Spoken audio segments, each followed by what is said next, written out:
Hi, this is Ashley Smith, the Canyon City Mayor. I'd like to welcome everybody to our regular City Council meeting tonight on May 18th. This is a Zoom meeting. We are televising it, I guess, on both TV and Facebook Live in order to make it as public as we can during these times. And we'll go ahead and start with a call to order and a roll call, please. Councilmember Dennehy. Absent. Councilmember Gonzalez. Here. Councilmember Jaquez. Here. Councilmember Meisner. Here. Councilmember Reed. Absent. Councilmember B. Smith. Here. Mayor Pro Tem Hamrick. Here. Mayor Smith. Here. And we'll now have the Pledge of Allegiance as best as we can via Zoom. And I'll start it. I pledge allegiance to the flag of the United States of America, and to the republic for which it stands, one nation, under God, indivisible, with liberty and justice for all. Okay. Cindy, did we have any citizens sign up to address City Council today before this meeting? I have not received any requests. Okay. Do we have any council member announcements for today?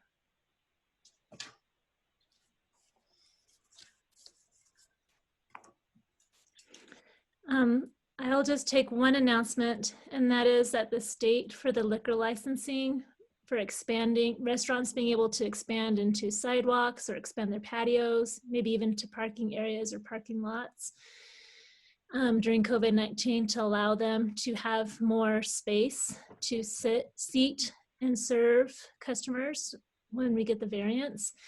The liquor licensing has said that they'll have flexibility for allowing that to happen. So that's awesome. But Downtown Colorado Inc. is asking that the regulation of that be temporarily brought to the city level. So that would be something that Cindy would do. And they haven't agreed to that yet. They still want it to go through the state, which can take quite some time.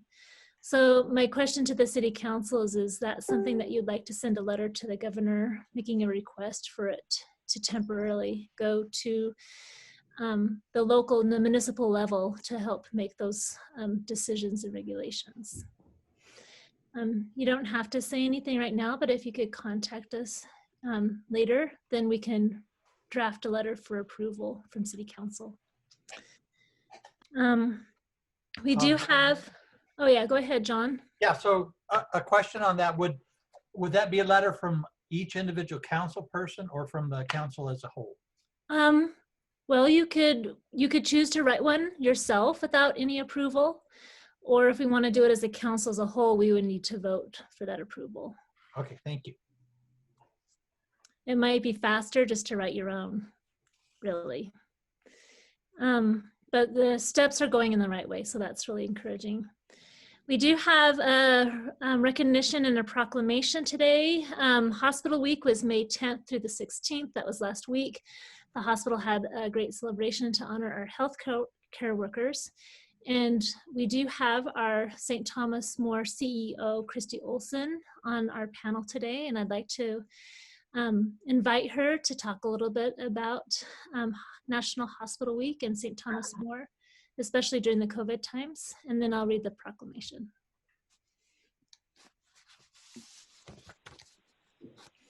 Christy, are you available?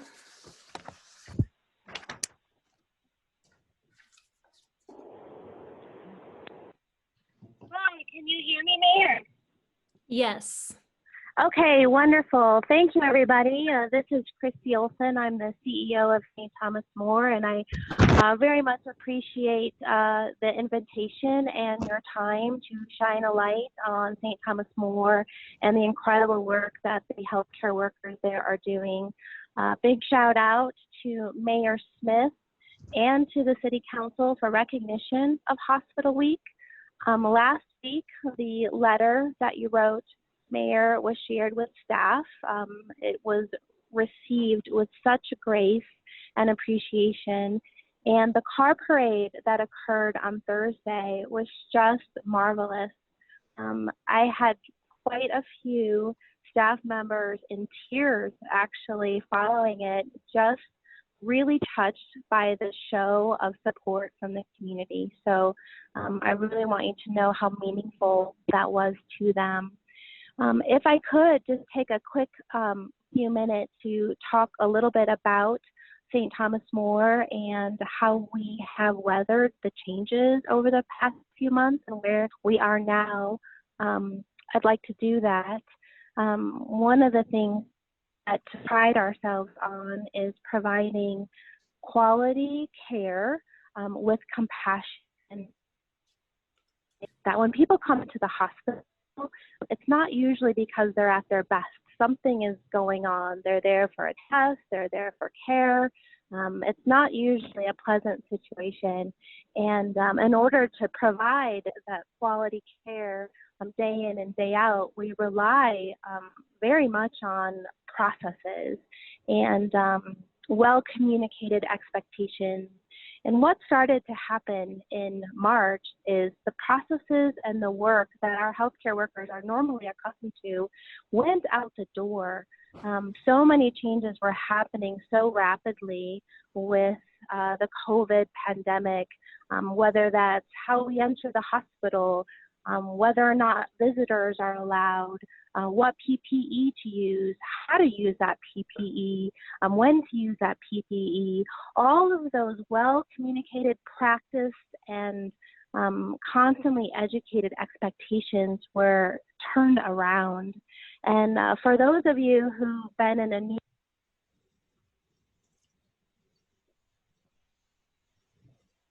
and the healthcare workers at St. Thomas More were able to manage those constant changes and make sure that our quality and our patient experience outcomes were not affected adversely. So I'm incredibly proud of them.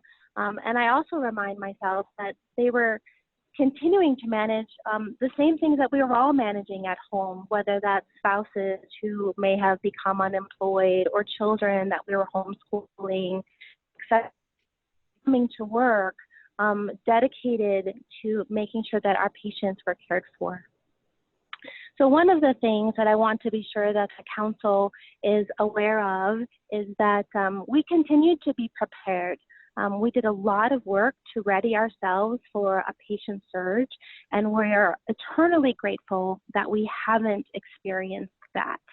We've been very much largely spared thus far in Fremont County, and are, continue to be ready as the economy opens slowly to ensure that we can provide any level of care that is required.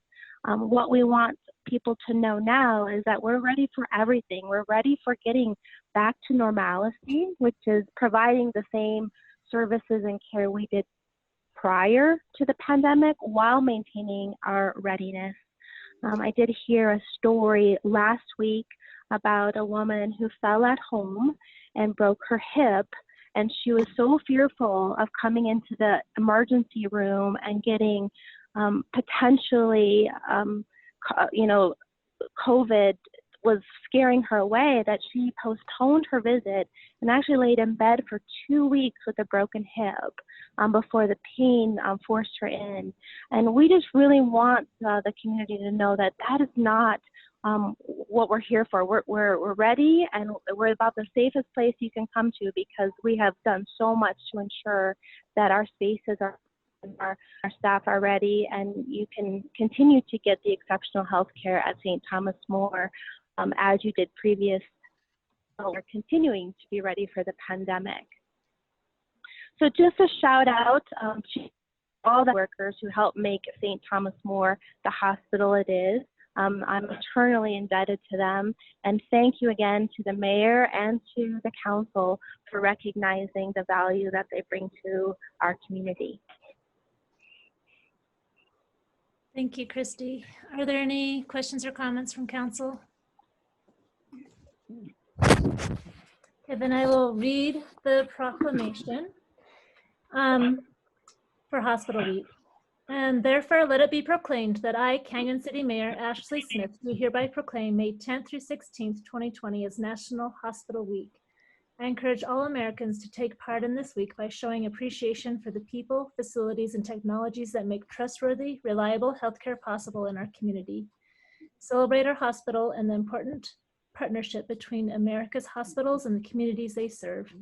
That's dated this day, the 18th of May, 2020. Did come out and support our healthcare workers, especially the continuum of care during the COVID-19. So thank you, Christy, and please again pass on that gratitude to all of the staff at St. Thomas Health More Hospital and the healthcare you provide. Dittos that, and thank you.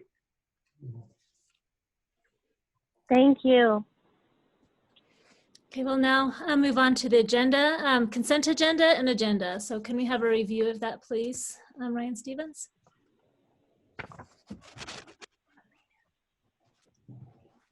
Thank you, Mayor and Council. For the consent agenda, item 8A is the approval of minutes for the regular City Council meeting on May 4th and the special City Council meeting also on May 4th. 8B is the approval of stormwater job description updates.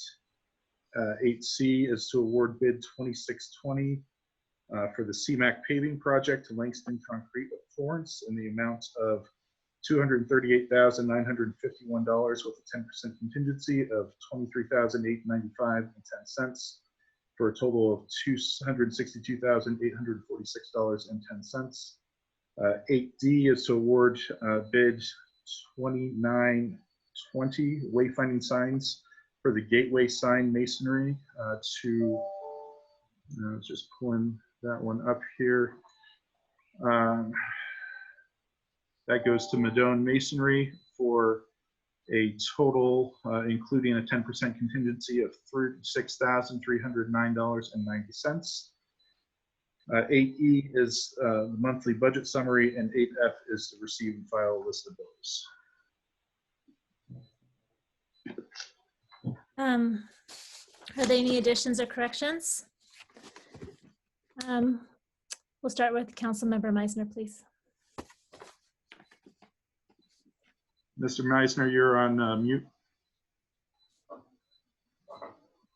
How's that? Okay, my first question is item B, which I had a brief email conversation with, but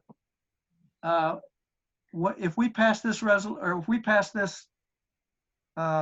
agenda and that description becomes effective, I assume immediately or something, then do you come back and make a compensation adjustment for that individual?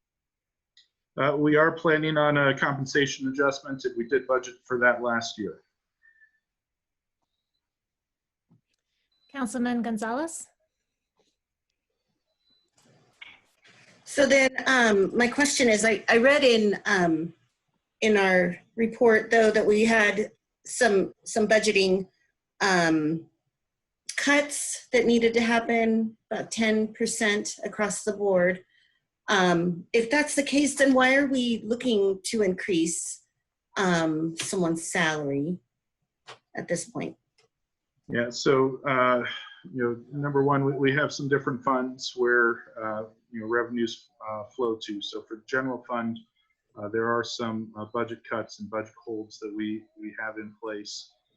This particular position has been, I guess, overperforming for many years. The job description is really bringing it into alignment with the job duties that is currently being done, and then also making a salary adjustment for that as well. So we did do some additional work around modeling what this job is doing compared to what this job does in other communities, and we did do a salary study around that as well. So there was a bunch of additional work that was done in relation to this particular position and as part of this consideration.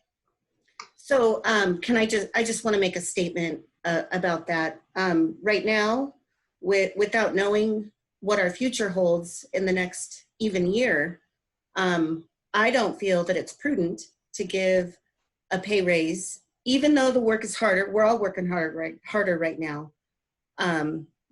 every department, every community member, we're all working harder right now. And I don't feel like it's prudent and in our best interest to increase that salary right now, simply for the fact that we've got this pandemic that has shut down so much of our community. So that's my statement.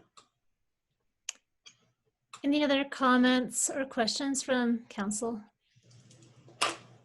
Councilman Meisner? I'll just reiterate, I think the timing is inappropriate, but I have other questions. Go ahead. I'll jump to the list of bills. I see on there that we spent some money for a knife. What is that? You know what I'm talking about? Let me get you to the page. It's the third or page 5 of the credit card disbursements. To Vermeer Sales, a knife for $171.73. I realize that's a menial amount of money, but what is that for? I would have to look into that. I don't know that particular transaction off the top of my head, but I could get back to you on that.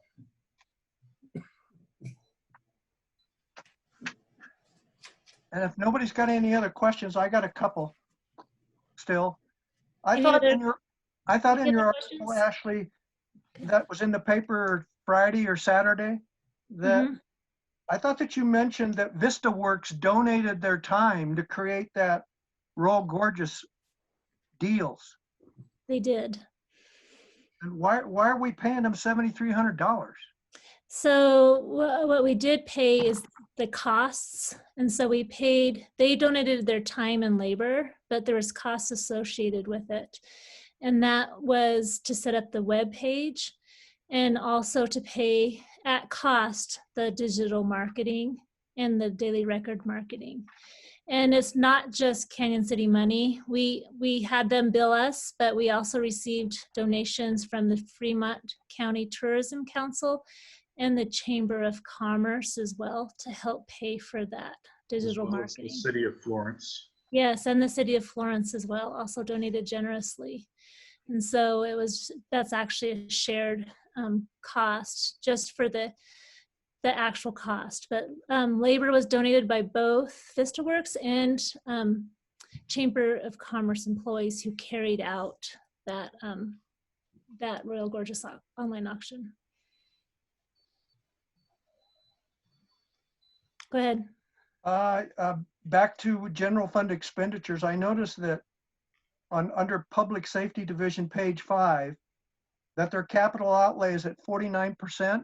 Does that just mean that they've already done expenditures that were planned? Or is that out of whack? I'm sorry, which page are you on, sir? 5, Page 5. capital outlay.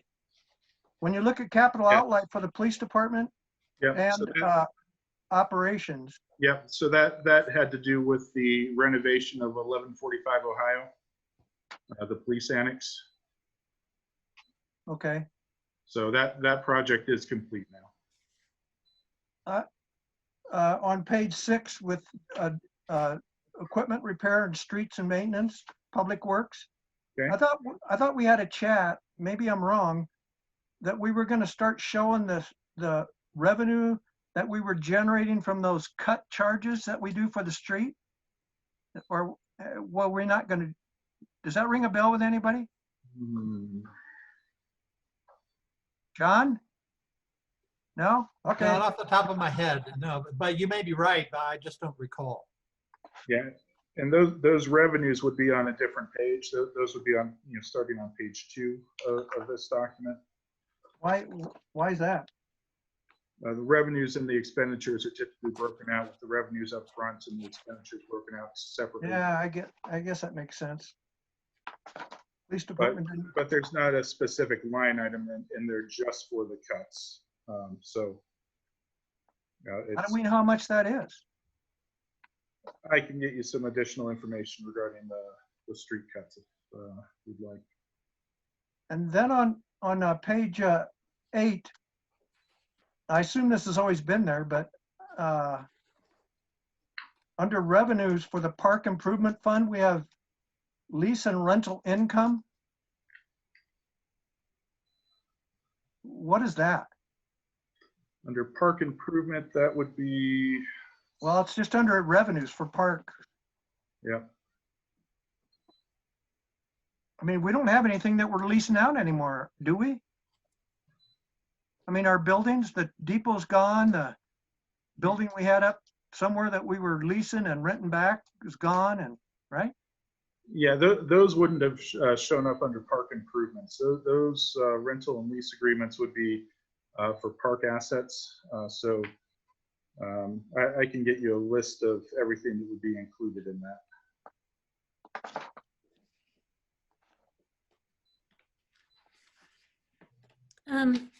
Is it okay if we turn over to Mayor Pro Tem Hamrick for a minute?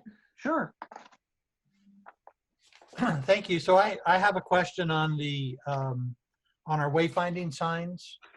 As I understand it, we're claiming liquidated damages from our contractor because they did not complete the work in a timely and sufficient manner. And I'll just kind of summarize it like that. You don't have to comment on whether I'm correct there or not. But the what I see is that we are going to be, we've already paid them $141,000. We're going to be asking for $65,000 back, which I believe means that we've got to sue them.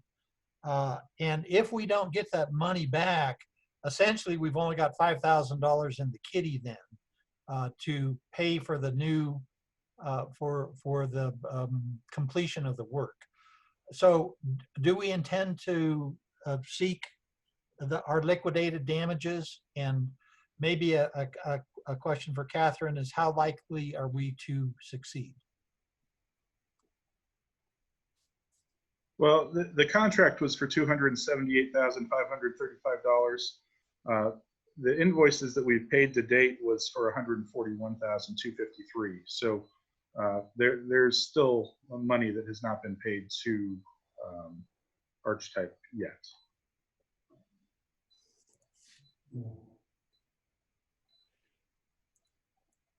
Councilmember Meisner.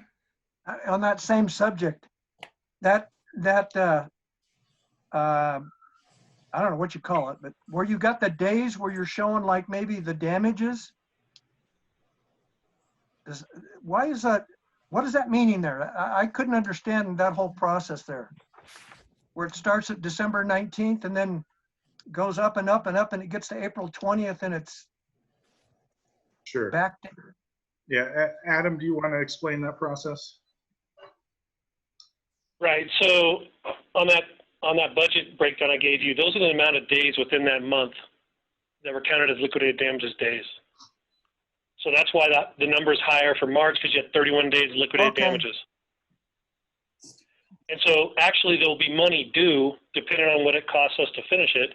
There still would be money due even after subtracting liquidated damages to Archetype. So we're not going to be negative where we got to go back and ask for more money or sue for more money. We've been careful not to be in that scenario. Okay. Councilwoman Gonzalez would like to say something. Well, I just had a question backing up to John's question. Does that mean we do need to sue in order to get that money back? Or are they willing to work with us? There's no money that we need to ask for back. There's no need to sue for money back. Okay. We haven't given them much money yet. Yeah, We retained money, so we're sitting on money that we're waiting to distribute once the project's complete. So we're gonna have to do the math then with the liquidated damages and the other contractor and all of that. yeah. So Adam stated there might be an additional payment to Archetype at the end of this based off of where everything settles out. I see. So the masonry that was done out there on the east end of town, was it done incorrectly? Because I don't remember it quite looking like that in our model. Yeah. It's not done incorrectly, but it's incomplete. Okay. It's incomplete. I think they may have, had one row that went too high or a couple rows that went too high. So there's a little bit of work that needs to be done to So it's going to get fixed. Okay. Correct. All right, thank you. So do I understand it correctly then that we have invoices that we have not paid that we're sitting on? Is that correct? Correct. Thank you. That's why you wait to pay the final bill until the work is done. Councilmember Meisner? It's on the same subject, but we just recently this afternoon got another photo, and I think it's the sign that's over there by 15th and Main. That sign looks odd color. Or The is it just the Corten still lighting? hasn't. Yeah, the Corten steel hasn't cured yet. Oh, okay. So the Corten hasn't started rusting yet because they've been keeping it in the shop. Okay. All right, that makes sense. they'll wait in on that nice patina. There you go. Buy it and let it Rex- rust. Yeah, Rex will turn the sprinklers on. That should take care of it. Ryan, can you hear me? This is Rex. Yes, we can hear you, Rex. Okay, I was having trouble with the audio. I couldn't get in, but to answer Councilman Meisner's question about the knives, earlier, that was for our chipper, our Vermeer chipper that we use in the forestry department to replace the blades. That's what that Okay. was. Thanks, Rex. You That bet. makes And the revenue, I believe, is the tower lease. Oh, okay, that's Up right. Fremont Peak. Okay, thanks. I'm Okay, sorry, I had problems with my audio. That's okay. I am going to bow out for a few minutes and turn the time over to Mayor Pro Tem John Hamrick. I have a child that's having an awards ceremony, and so I'll tune back in when we're done. And thank you, John, for taking over. We'll wrap up the comments and then adopt the agenda and consent agenda and go from there.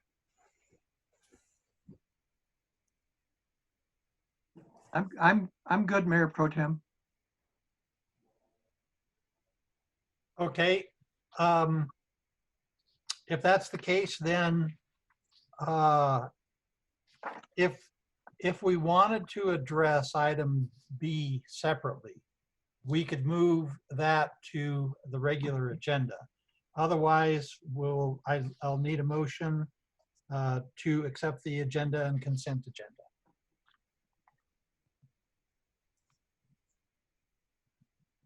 Dolly? I would like to move item B to the agenda. Do I need to make a motion for that? Yes. Okay. How do okay, so Need help, Dolly?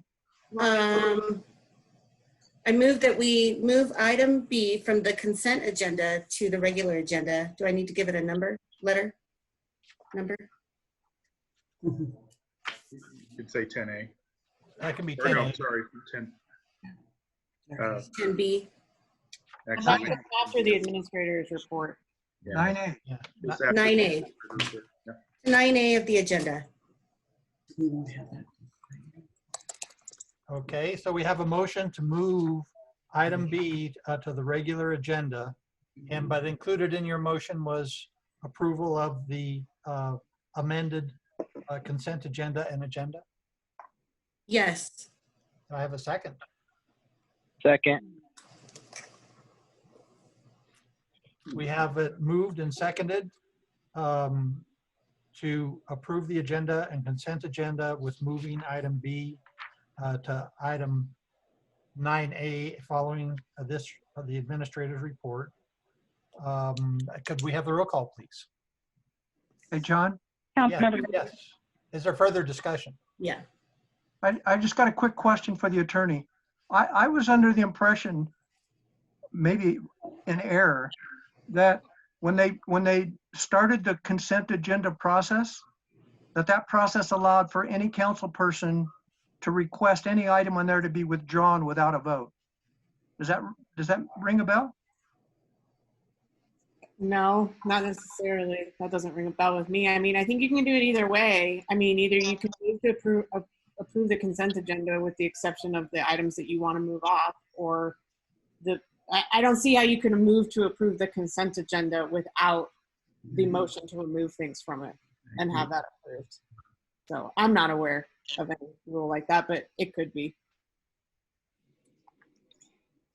Is there any further discussion? Hearing none, may we have a roll call vote, please? Councilmember Gonzalez, Aye. Councilmember Jaquez, Aye. Councilmember Meisner, Aye. Councilmember B. Smith, Aye. Mayor Pro Tem Hamrick. Aye.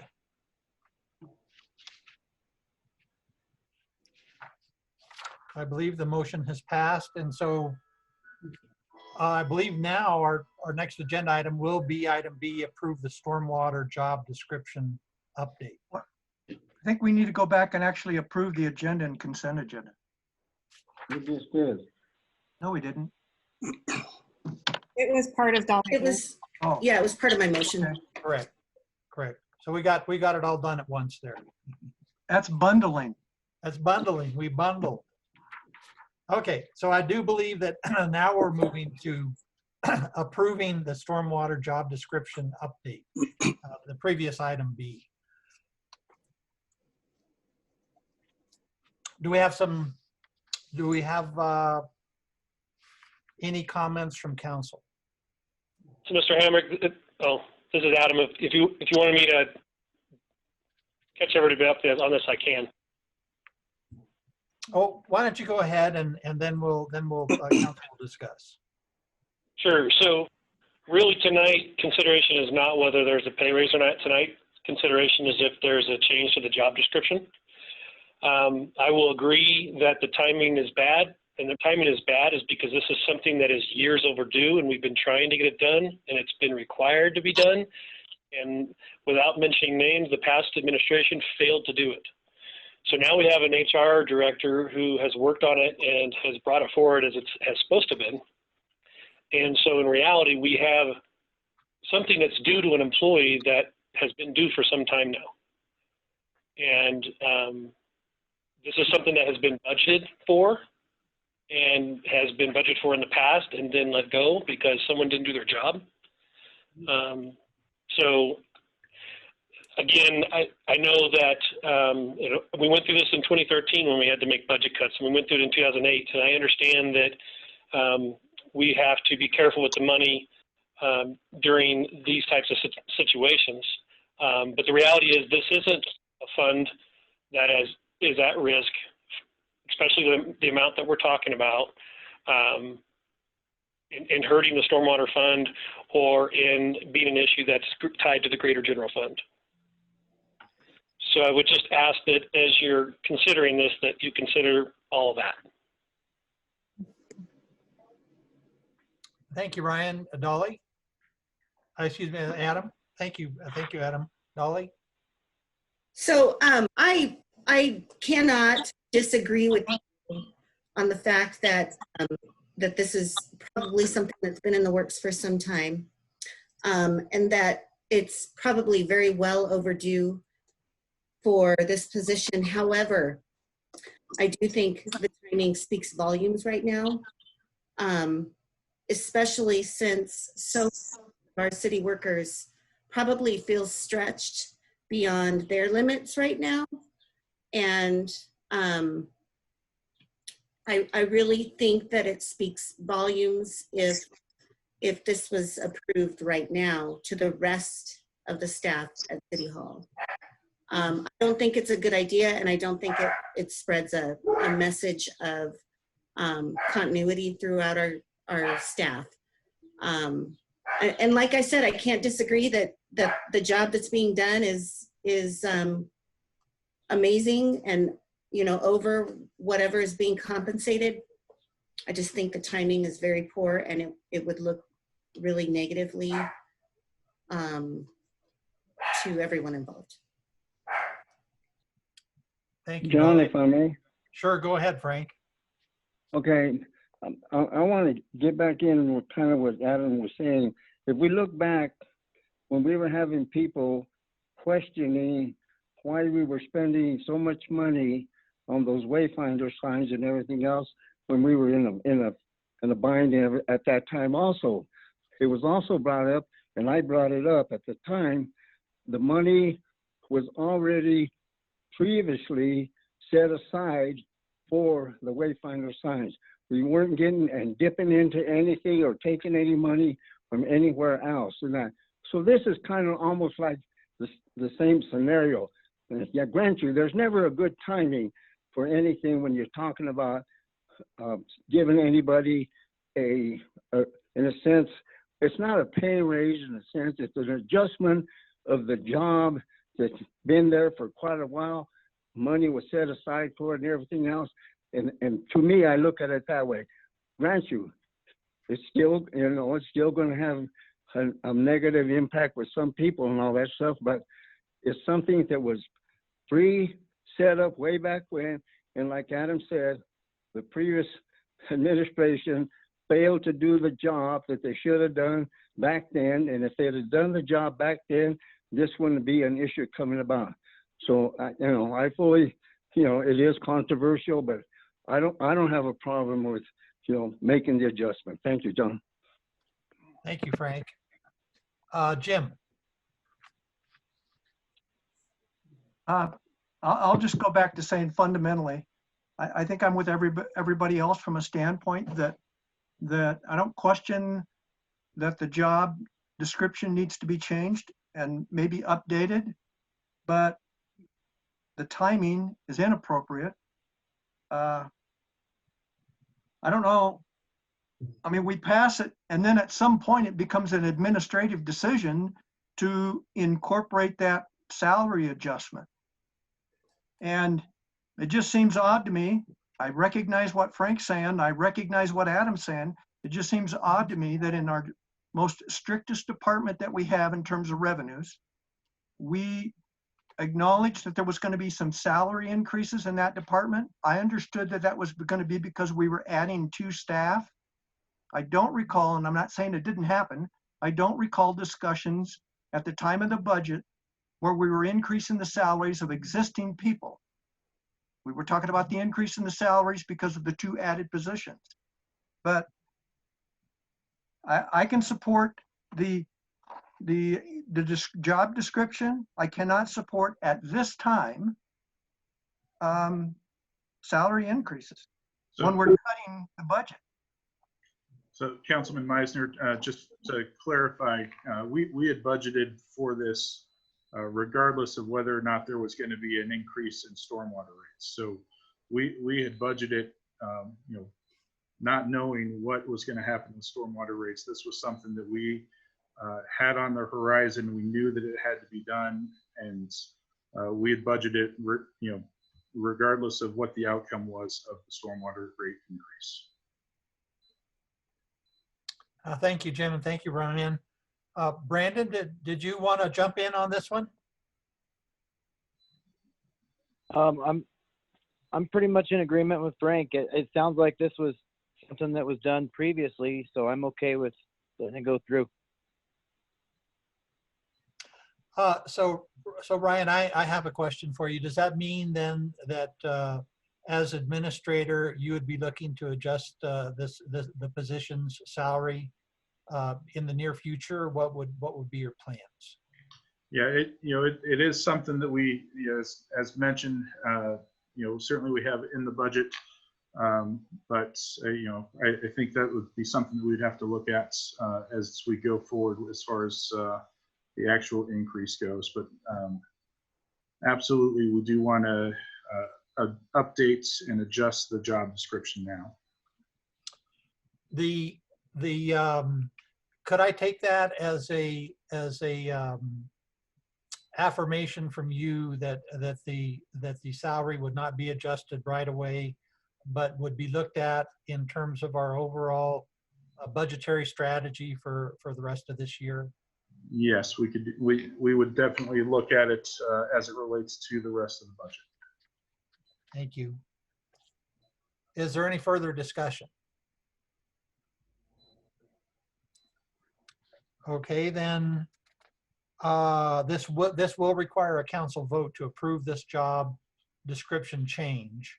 That's And correct. so do I have a motion? John, this is Frank. I'll make the motion that we go ahead and approve the stormwater job description changes as stated. Thank you, Frank. Is there a second? Second.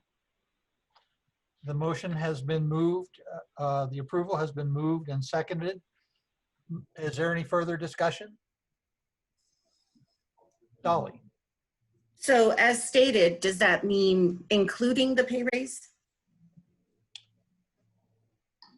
Yeah. Well, the motion is just to change the job description. So pay raise and, you know, budgetary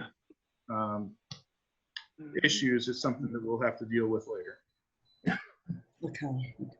What's later? How much later, and what are we talking?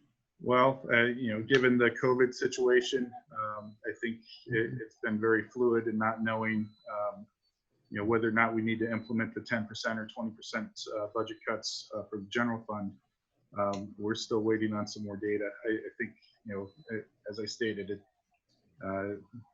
kind of a moving target right now as far as you know, budget cuts go overall. And Dolly, perhaps to answer that, that was the purpose of my request of Ryan, that he essentially commit to addressing any salary increase as part of the overall budgetary, you know, mess that we're going to have to go through to figure out exactly what happens the rest of this budgetary year. I understand that. I just feel like it seems a little vague to me. So. Thank you. Okay, If thank you. If I could give a better answer regarding timing, I understand. That's why I think it's an inappropriate time to be voting on this. So. Is there any, Frank? No, I just want to call for the vote, please.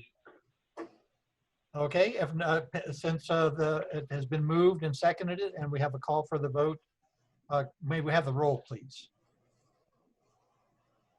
Councilmember Gonzalez. Nay. Councilmember Hawkhead. Yes.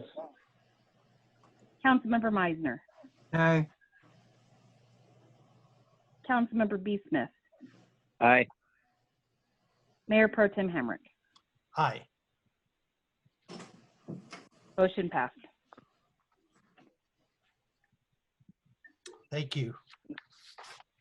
And now we're at the public hearing aspect. Is that where we are, Ryan? actually, the administrator report. Thank you very much. If you would do that for us. Absolutely.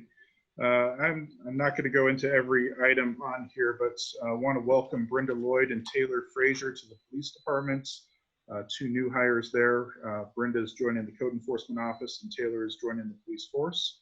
And Amber Harding, who has joined our IT departments. Regarding some of the projects that we have going on, Dawson Ranch Culvert project has reached substantial completion. As everybody can see on Highway 50, the 2A work is well underway with the construction zone that is out there. That project will continue to go on. We have a budget discussion regarding CMAQ. There's some leftover funds from CMAQ, and on Wednesday, we'll be bringing that to the Vision Committee to discuss some of those leftover funds and possibly putting together a last-minute project before we lose some of those grant funds. The building department has received the plan review for the Champion Express car wash has been improved. They're just waiting on the contractor. Hotel St. Cloud has submitted their plans for review, as well as Great Western Storage. Their plans have been completed, and they're moving into their third phase. We have the Council of Governments has reached out. They're getting ready to submit 6 new applications for houses for their housing projects. And then the governor has issued May 2020 as Building Safety Month. A couple of things that are not on the administrator's report that I want to point out. We have a contract that's going to be coming forward for signature. It'd be something that the mayor will need to sign, and then we'll have to ratify it at the first meeting in June for city council. This is for the CDOT US 50 pedestrian grant. There's no change in money, it's just changing the dates. So we will bring that forward in June. We're still waiting to hear from the states regarding the variance that the county has applied for to open up our restaurants and some of our other businesses. What we have heard is that the state has reviewed the county's variance application, and we're awaiting feedback on that process. And then lastly, this is more of a call out to the community with the pool being closed this year, and the splash pad also probably being closed a majority of the summer, if not all of the summer. We're anticipating a lot of people going to the river and cooling off in the river, and really want to make sure that people are wearing their life jackets, especially if you are in the Whitewater Park. It is a Colorado law that you have to wear your life jacket in Whitewater Park, but we really want to encourage river safety this year. With as many people out and as many people as we're anticipating in the river, it is very critical that the community is being safe and diligent in their river activities this year, as it is every year, but more, especially this year. And with that, I would take any questions regarding the administrative report. Yes, Ryan, Jim. this is Brandon. Oh, Brandon, go ahead. I just had a question about what you just finished with the life jackets. Are we starting any kind of a social media campaign or anything with that, just to kind of inform people that that's happening? Yeah, we met with Colorado Parks and Wildlife today. Both Rex and I and Kyle Horn from the Rec District. We're working on some social media and public service announcements regarding river safety, and maybe even a class of some kind. Awesome. The last thing I would ever want to happen is for some little kid to something bad to happen to the kids. So I was just wondering about what we were going to do there. Absolutely. Okay. Jim. You're on mute. All right, Brian and maybe Adam, with these leftover funds, where do we stand? Where does, is it River Street that runs next to that comes out at 9th Street there, right by the bridge? What street is that? Somebody know? Adam? Sells Avenue. Sells Avenue? No. Or Vine Street? No, the street that comes back from it loops around from back behind the old True Value hardware store. Way back there. Vine Street? Vine. You know which one I'm talking about? Yes. Where does that stand on that whole paving project thing? Way down the list, but we'll talk about that on Wednesday in great detail. Okay, thank you. Thanks, Ryan. Welcome. Any other comments or questions? I do have a question, Ryan. Under the city clerk, it says liquor delivery and takeout has been extended. So that is the loosened rules that allow takeout of those items under the governor's order. Is that correct? That's correct. There was an executive order to extend to-go liquor sales for bars and restaurants, and that's been extended through May 31st at this point. Thank you. Do we have any other comments on the administrator's report? Then I think that we are ready for a public hearing. Is that correct? That is correct. And I don't have the actual, let's see. So Mayor Pro Tem Hamrick, we're going to have 2 public hearings on urban renewal. The first one is consideration of Resolution 7, which is the formation of urban renewal. Okay. And are we going? Okay, so I open the public hearing for consideration and adoption by title only of Resolution 7, Series 2020, entitled A Resolution of the City of Canyon City, Colorado, declaring it to be in the public interest that an urban renewal authority be created, designating the City Council of the City of Canyon City as the governing body of the Canyon City area for reinvestment expansion and appointing 3 additional members to the authority. And with that, can we have a staff report? All right, as you all know, we've been looking at the formation of an urban renewal authority since about August of last year. And this is something that was actually put into our strategic plan, our 5-year strategic plan, or actually the 2019 strategic plan last year. We hired Ricker Cunningham to do a condition survey regarding formation of an urban renewal authority, and we do have Ann Ricker here today. And in your packet, you will see that there is a condition survey in your packets. And at this point, I would like to ask Ann to kind of go over some of the highlights of what they found as they were going through that project and process. Ann, you're on mute. Can you hear me now? Yes. Perfect. Thank you, Mayor Pro Tem Hamrick and council members. I have just a few introductory comments, items that I really wanted to highlight for the record regarding background information that you all need in your consideration of these findings, and then the decision whether to create the authority or not.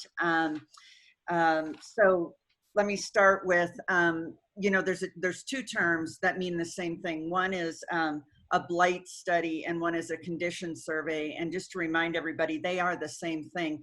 The term blight, you know, can evoke a lot of emotion, but it truly is a legal term. And so to that end, I just wanted to remind everybody what the Colorado State statute says in terms of the legal definition of a blighted area. And it says that it means an area that in its present condition and use, and by reason of the presence of at least 4 or 5 of 11 factors identified in the statute, substantially impairs or arrests the sound growth of the municipality, retards the provision of accommodations for housing, or constitutes an economic or social liability. So just wanted to make sure everybody knows that's the statutory definition. What I will do is present to you, or really list for you, those conditions that were either identified or observed within the area. To the point of that threshold of 4 or 5 of the 11, this is the other thing I wanted to make sure we read in. The statute says that the determination of whether an area is or is not a blighted area, so the legal term, is the sole responsibility of the municipal legislative body, so you guys, City Council. The survey that we prepared identifies conditions within the study area that you may consider in deciding whether to organize the Urban Renewal Authority, and ultimately a subsequent request will be adoption of the Urban Renewal Plan that's been prepared. So, you know, we provide you with the technical information.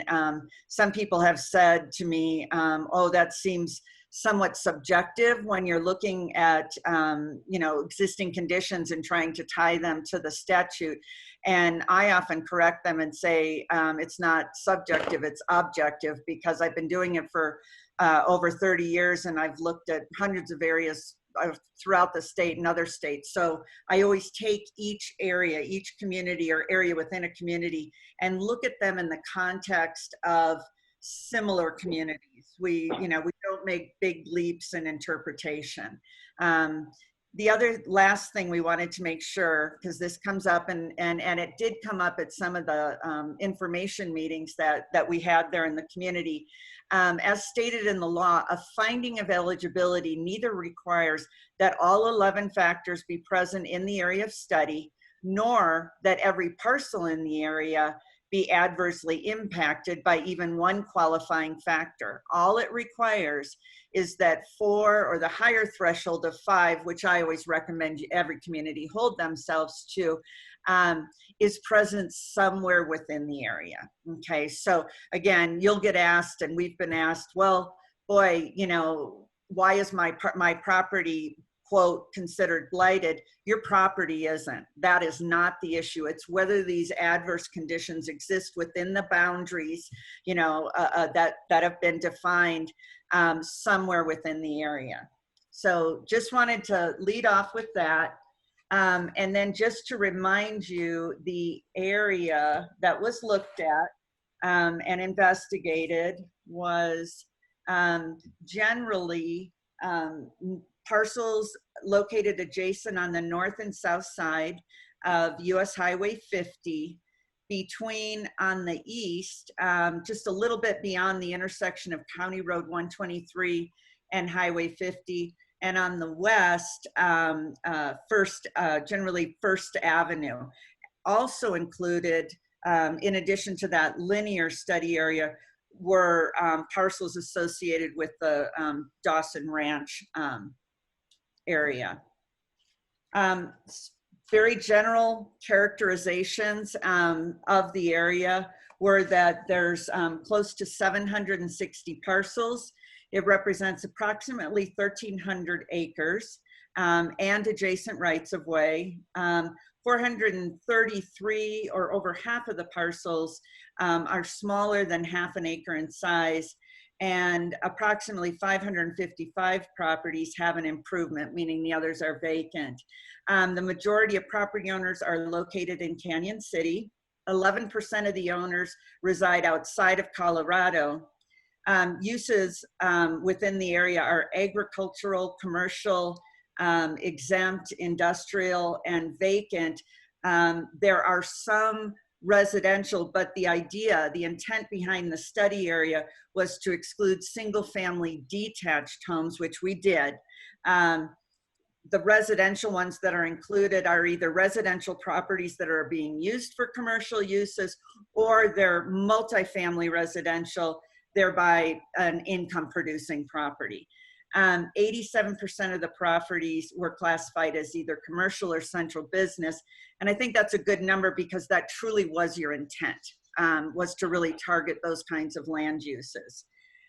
So with that, what I intend to do, because we have visited these findings with you all in the past, these are things that we have discussed, my intention is to simply provide you with the list of conditions that were either observed or identified. However, I'd be happy to answer any questions or provide any detail, okay? So among the 11 factors, we either identified or observed 10 of the 11. Those included A, deteriorated or deteriorating structures, B, defective or inadequate street layout, C, faulty lot layout, D, unsanitary or unsafe conditions, E, deterioration of site or other improvements, F, unusual topography or inadequate public improvements or utilities, H, conditions that endanger life or property by fire or other causes. And keep in mind that can include being within a floodplain zone, the presence of hazardous contaminants, a variety of things. Buildings that are either unsafe or unhealthy for persons to live or work. J, environmental contamination of buildings or properties. And K, substantial physical underutilization or vacancy of sites. The only factor that was not identified, and this is not to say that it's not present in the area, but there was no information either provided or available to justify including it, was factor H, which is titled, hang on. It is, no, wrong way, sorry. It is defective or unusual conditions of title rendering it unmarketable. And so that can include anything from a cloud on the title, an absent owner, thereby preventing the parcel from being sold because there's an ownership that nobody can find. It can also include encroachments or easements that might run through a property and thereby impact the redevelopment or developability of a property because you have to maintain access to that utility or infrastructure line. So again, not to say that doesn't exist, we just didn't have that information, and there was really no point in spending money to look further for it because you had already exceeded the necessary threshold. And that's it. Thank you. Do we have any questions? Yes, Jim.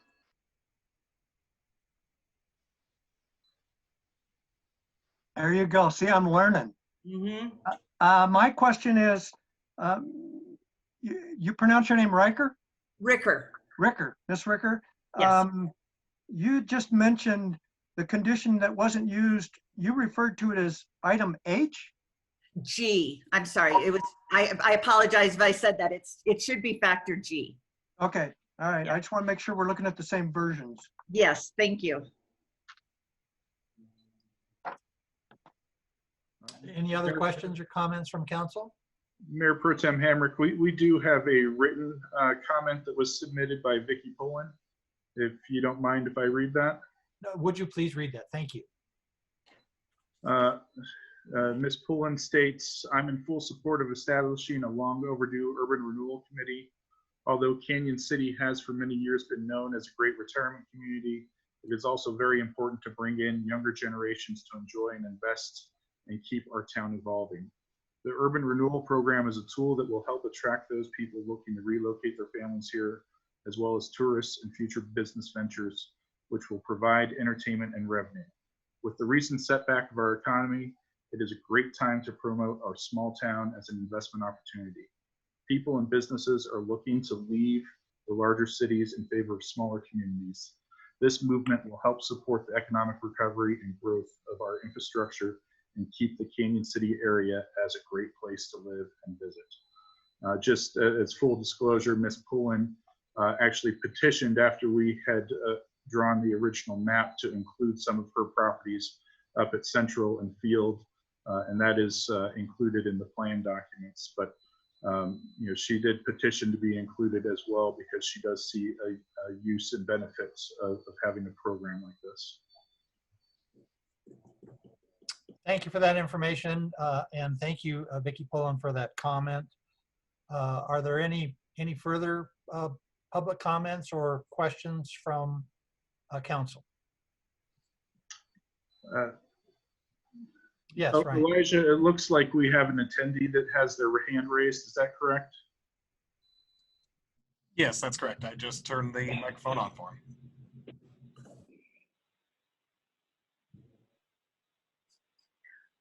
That's Scott Johnson. Am I on? Can you hear me? Yes, we can hear you. Good evening, council. I'd like to speak on as a citizen. If you need me to list, my address is 316 Riverview Court, Canyon City, Colorado, and I'm speaking as a citizen of Canyon City on the Urban Renewal Authority. First and foremost, I've lived here my entire life. I watched Canyon City grow. I've seen things come and I've seen things go, as many of you have also. I try to be positive about everything that's going on. As a matter of fact, I sit on the Canyon Thrives Committee to try and gain ground for getting people here, quality individuals, to come and live and work in our community. However, I think council would be remiss at this time to continue down the path that they are with the unknowns in our community with the COVID situation, to continue pursuing this urban renewal authority at this time. As much as I've heard, and I've heard several testimonies from Ricker and Cunningham, from your legal attorneys and things like that, and I've read my own, that says this is not a new tax. Let's stop fooling ourselves that if there is any infrastructure that is built within this area and the money does not go to the districts, the rec district, the fire district, the school district, the water conservancy district, if it does not go to those entities, then you are taking tax dollars from those entities. I don't see how that is being misconstrued as you're not taking money from them. If it isn't there today, you're not taking money from them. I agree. However, if it's there tomorrow and those taxing entities do not get the money they need to provide the specific chartered services that they give, then you are taking money from them. I would be willing to sit down and try and figure out this whole process with the city. However, there are districts right now who are really scrambling to find a way to even stay alive. I just recently have ended my time on the recreation district. My term was up in May and I served that district for quite a few years. And at their last board meeting, their partnership with the city on the recreation district, on the recreation center, they've decided to postpone that due to this situation. With so many unknowns that are coming out due to COVID, and then the potential for the residential assessment rate adjustment made by the state of Colorado, which threatens some of our districts with an 18% loss in revenue, I just don't feel that this is the time that we should be capitalizing on the misfortune of our special districts. I, as a citizen, want to see Kansas City thrive. I want to do what we can. I think if there's a way to do it that brings people in here to help garner more, whatever we want in our community, then I think we ought to really bring that to the forefront of the public. This seems very unfortunate that this really hasn't got a lot of press until today, and the only reason you know about it is if you were in the inner circle of it. But I really believe that if the public knew what was happening truly with their tax dollars, I'm not sure that's where they want them to go. But I appreciate the opportunity to speak to you tonight. I'd be willing to speak to any of you personally. Please find my phone number in the phone book, or I'm sure most of you know who I am and you can reach me. So thank you for the time, and you guys have a great meeting. Thank you, Scott, for those considered and measured comments. Mr. Administrator, do you have would you like to respond to that? Well,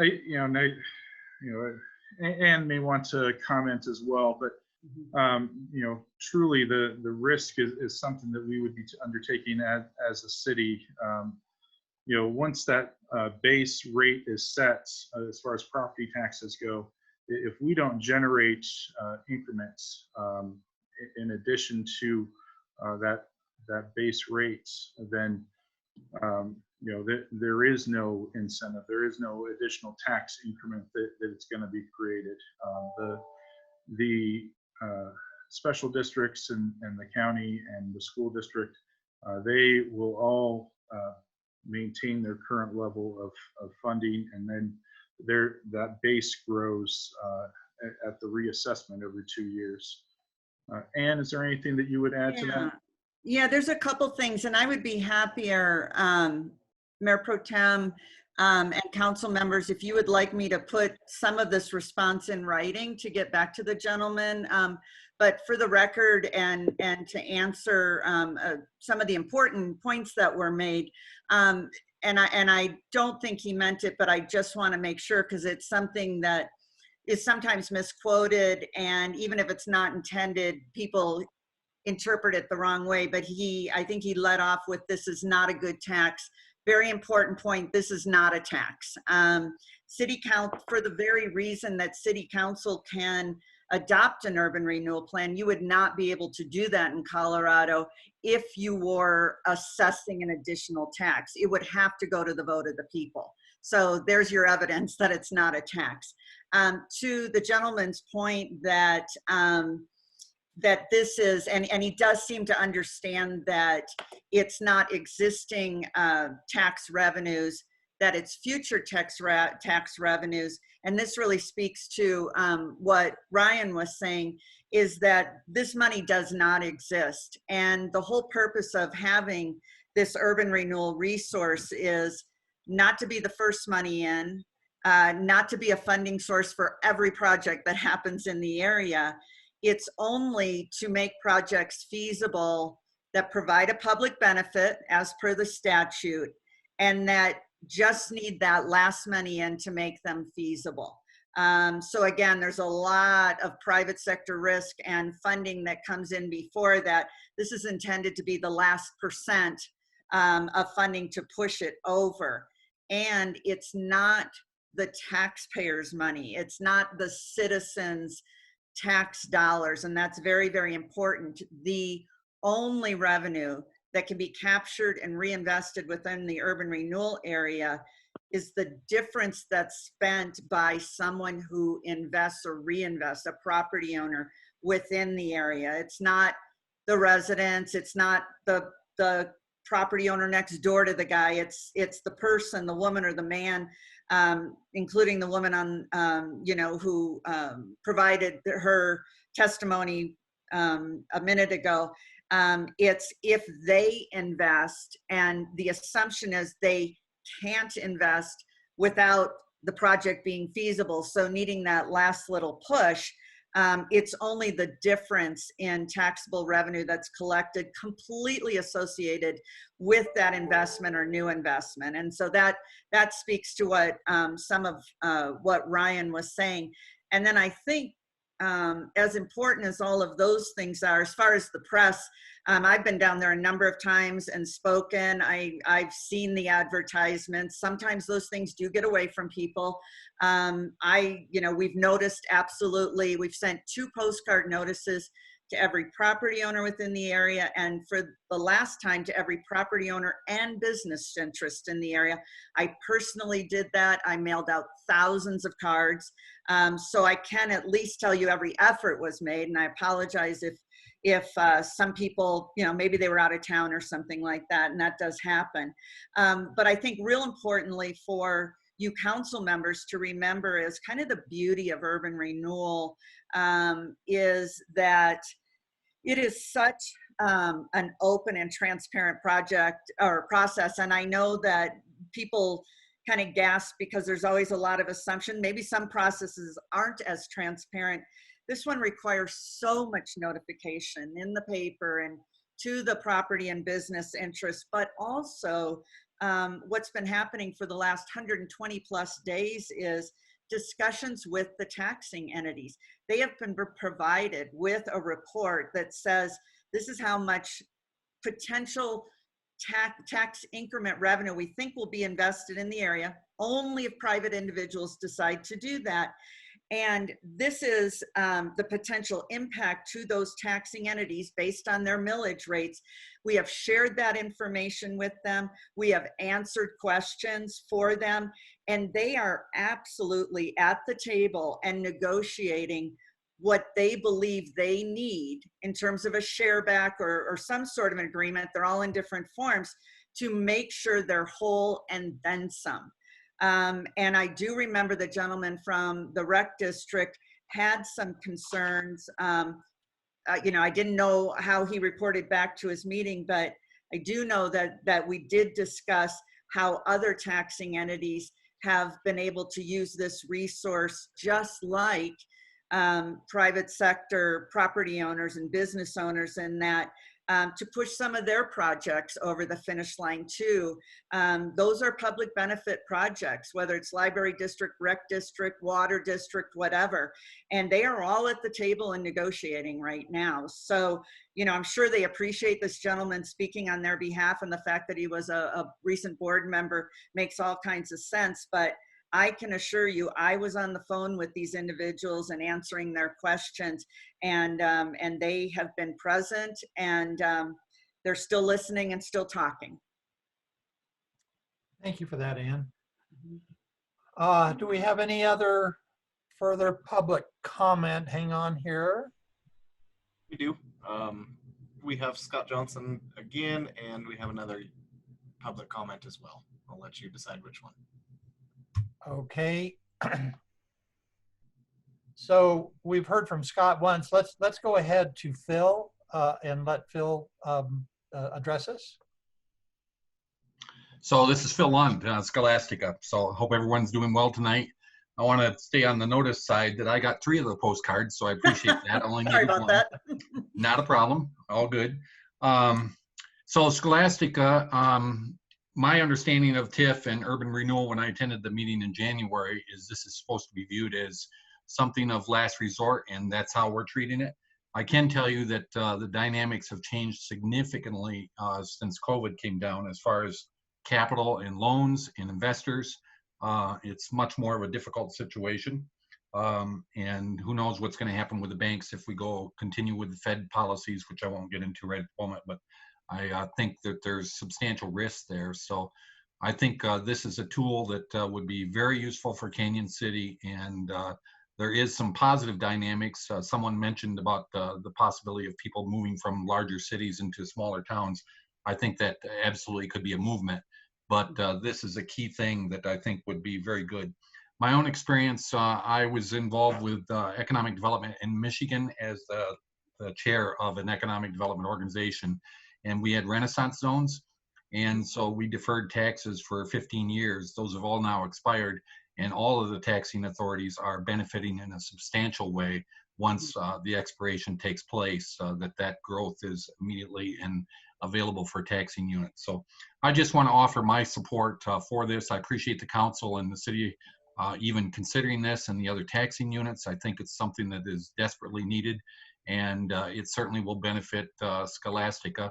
And my understanding also, and you can correct me on this, is that once this is passed, we still have to go through an individual negotiation with the city. And so this is not approving blanket anything that takes place. That each project has a specific negotiation, if I can call it that, with the city that needs to take place and approved.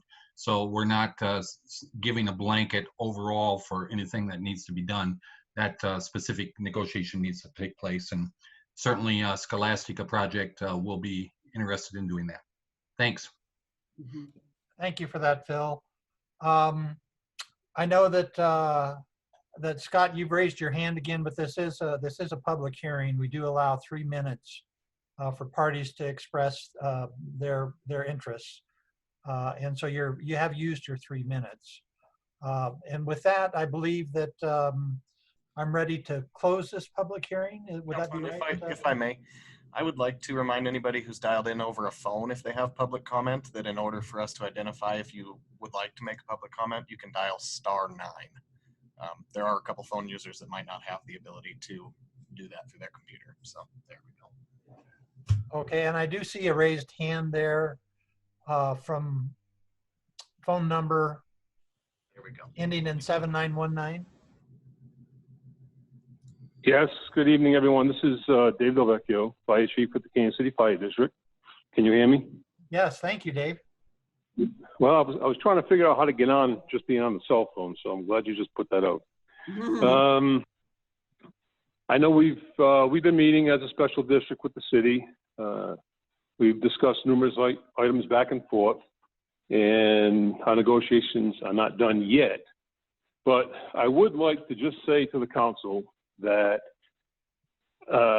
you really need to dive into this process as council members, as elected officials. You know, for every positive aspect that was spoken about tonight, I can rebut with the negative aspect. If you look on the research side of things, you'll find a whole host of pros for urban renewal authorities, and you'll also find a whole host of cons for urban renewal authorities.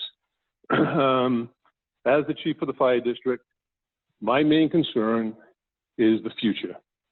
And some of what was said in regarding to tax monies was partially true.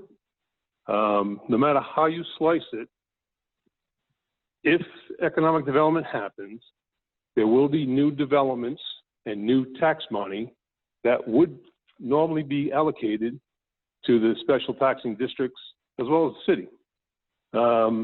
The difference is that whatever portion of our fire district taxes, for example, is given to the URA is actual tax money that the district does not have to use to meet the demands of the increased development.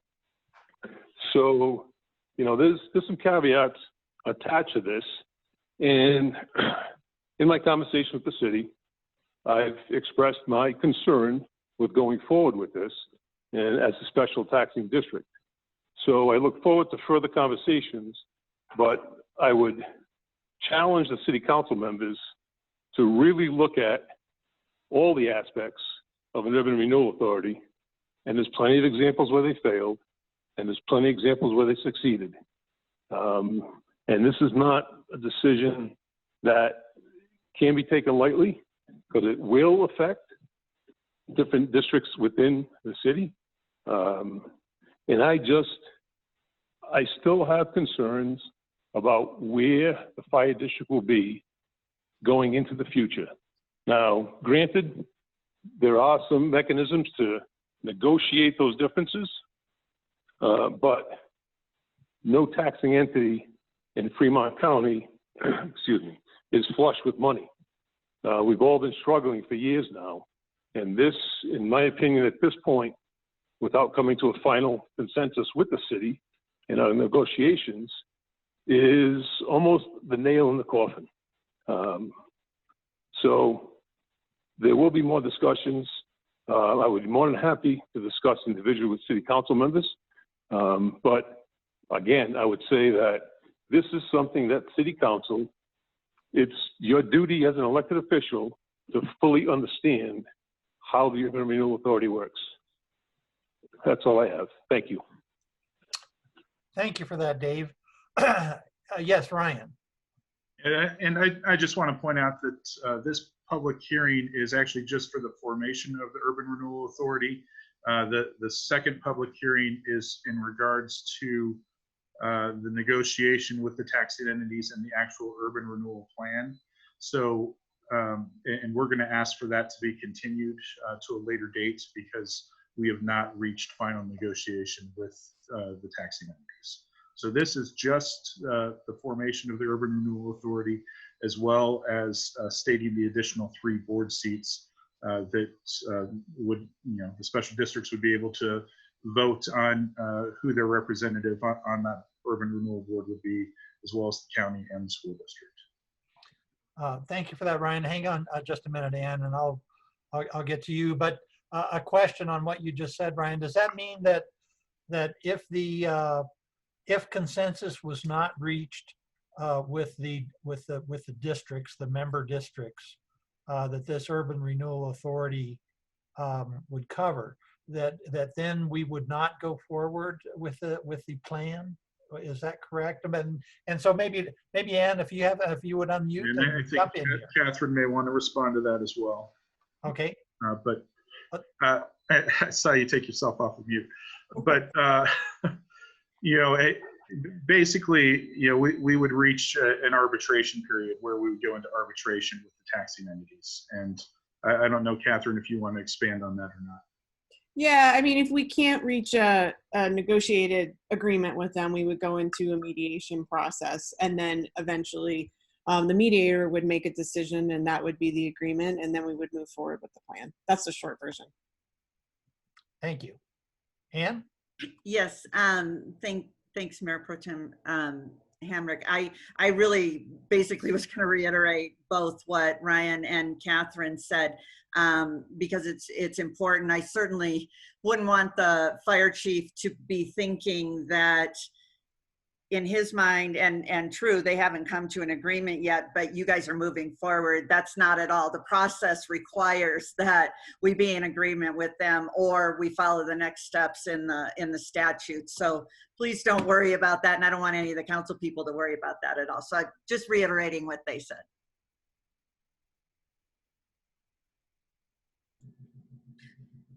I do see that we have Kyle Horn who's raised his hand, so perhaps we could hear from Kyle. Thank you very much. Appreciate the time. I just want to reiterate what Chief Del Vecchio had to say from the Recreation District standpoint. We understand where the fire district is at financially. The Recreation District is struggling. This is something that that has been going on for a long time. We're having to basically pull from reserves in order to balance our budget per Tabor start of every year. This has happened for well over a decade now. And I understand the concern about seeing new development come in or something along those lines where we would maybe not see as much taxing revenue come our way because it'd be going into the Urban Renewal Authority. Yes, there are success stories, and yes, there are failures across the board, but it's that way on anything. I just want to reiterate, and I completely agree with Chief Del Vecchio.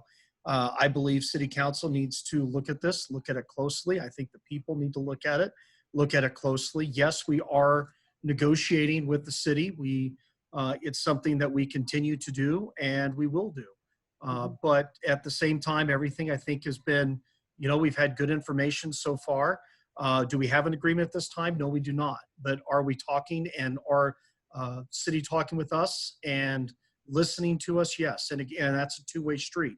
We all are. But the only thing that I wanted to add is just that, yes, we do have financial struggles. And you have to look at it as well. If there is a URA, we're having financial struggles now, and all of a sudden we have money that is not coming our way, and then we go to the taxpayers to ask for support. What does that look like? What is the image of asking for that help when we are putting money that may have gone to us instead going into a URA? So we have to look at that, and I hope that City Council respects that and looks into that in the future. Do I have all the answers right now? No, I do not. We still are learning a lot about urban renewal authorities, but I do want to make sure everybody keeps in mind the initial projections that came out in an article were 18% cut in the residential assessment rate, which means that we stand to lose 18% of our budget. And that would start in 2022. Is that finalized at this point? No, it is not. Could the state legislature do something to address that? Possibly, but history has shown that they are not willing to look at the Gallagher-Tabor clash in that instance. So we have to keep that in mind. We don't live in a bubble. We all work together. And I think this is something that we have to continue to do, but hopefully everybody respects the issues of the special districts as well as the city of Canyon City. But I think the council very much needs to be involved, and the people of Canyon City need to pay attention to what is going on. Do I have all the answers? No, but I think we can eventually get there. Thank you. Thank you, Kyle, for those comments.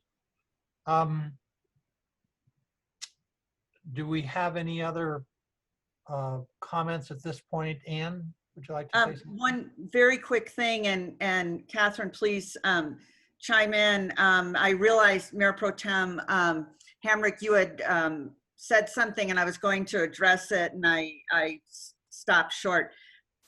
It's really important, the question you asked about, well, if we don't do this tonight, tonight is simply, and this is a very methodical process, tonight is simply creating the authority. That basically allows you to continue the discussion or not. If you don't create the authority, go home. There were, you know, you're not going to see the plan. You can't, in fact, statutorily, you can't even consider an urban renewal area for 2 more years. You know, once you've started a process, if you cut it off now, which is fine. You know, sometimes communities decide to do that. So this is the very first step, and it in no way obligates you or anybody else. The second step, as Ryan said, is to hold another public hearing to consider the plan, but that will only happen after these discussions, you know, people are comfortable on both sides in terms of the city and the different taxing entities. So again, that'll be another public hearing. You'll take comment, all of that as well. So that can't happen without this.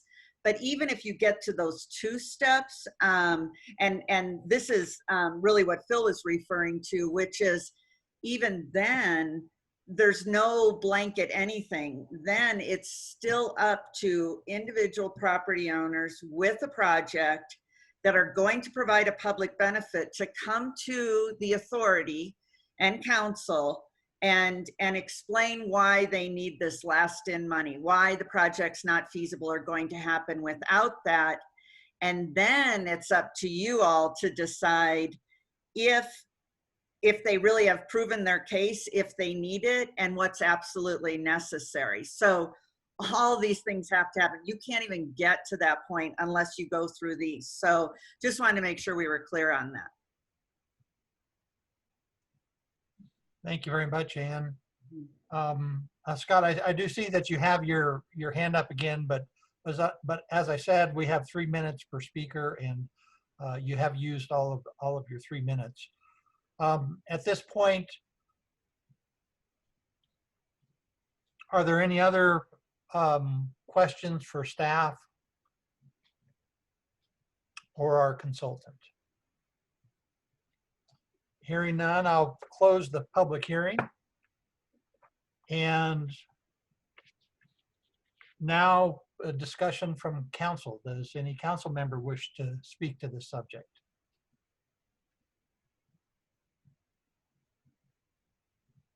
Jim. I'll just reiterate, I'm going to say reiterate, but just to re-clarify, if we approve item A, we essentially only create the authority with the authority having no powers. Is that correct? I mean, because there's no plan in place. And what happens if we don't adopt the plan? The authority at some point has to be undone? Catherine, do you want to take that one? No, it doesn't have to be undone. But if you don't adopt the plan within the statutory time frame, then you essentially just kind of stop the process then. Okay. So you have a plan. But no, the authority doesn't have to be undone. It'll just sit. It won't have anything to do because there won't be any plan. Right. And we run into that 2-year time limit. Is that correct? And so that means that if we don't adopt the plan within the 2-year period, that we're prohibited then from re-proposing. Do I have that correct? No, well, so the statutory time frame I was talking about, it's 120 days from the commencement of the public hearing on the plan. So once we open that public hearing, that 128 days starts to run. And that's the whole like negotiation process and all of that is all encompassed in that 4-month period. Now we started that negotiation, obviously, as everybody's mentioned, much earlier. The 2-year reference is that once you, so let's say you begin and end this hearing tonight to create the authority. When you start a second hearing, when you're considering the plan, once you open that public hearing, you have 120 days also to make a decision whether to adopt the plan or not. But if you do not adopt the plan or you let that 120 days run out, you may not consider establishing an urban renewal plan area in this area for 2 years. Thank you, Ann. Yeah. So we have before us consideration and adoption of Resolution 7. Do I have a motion?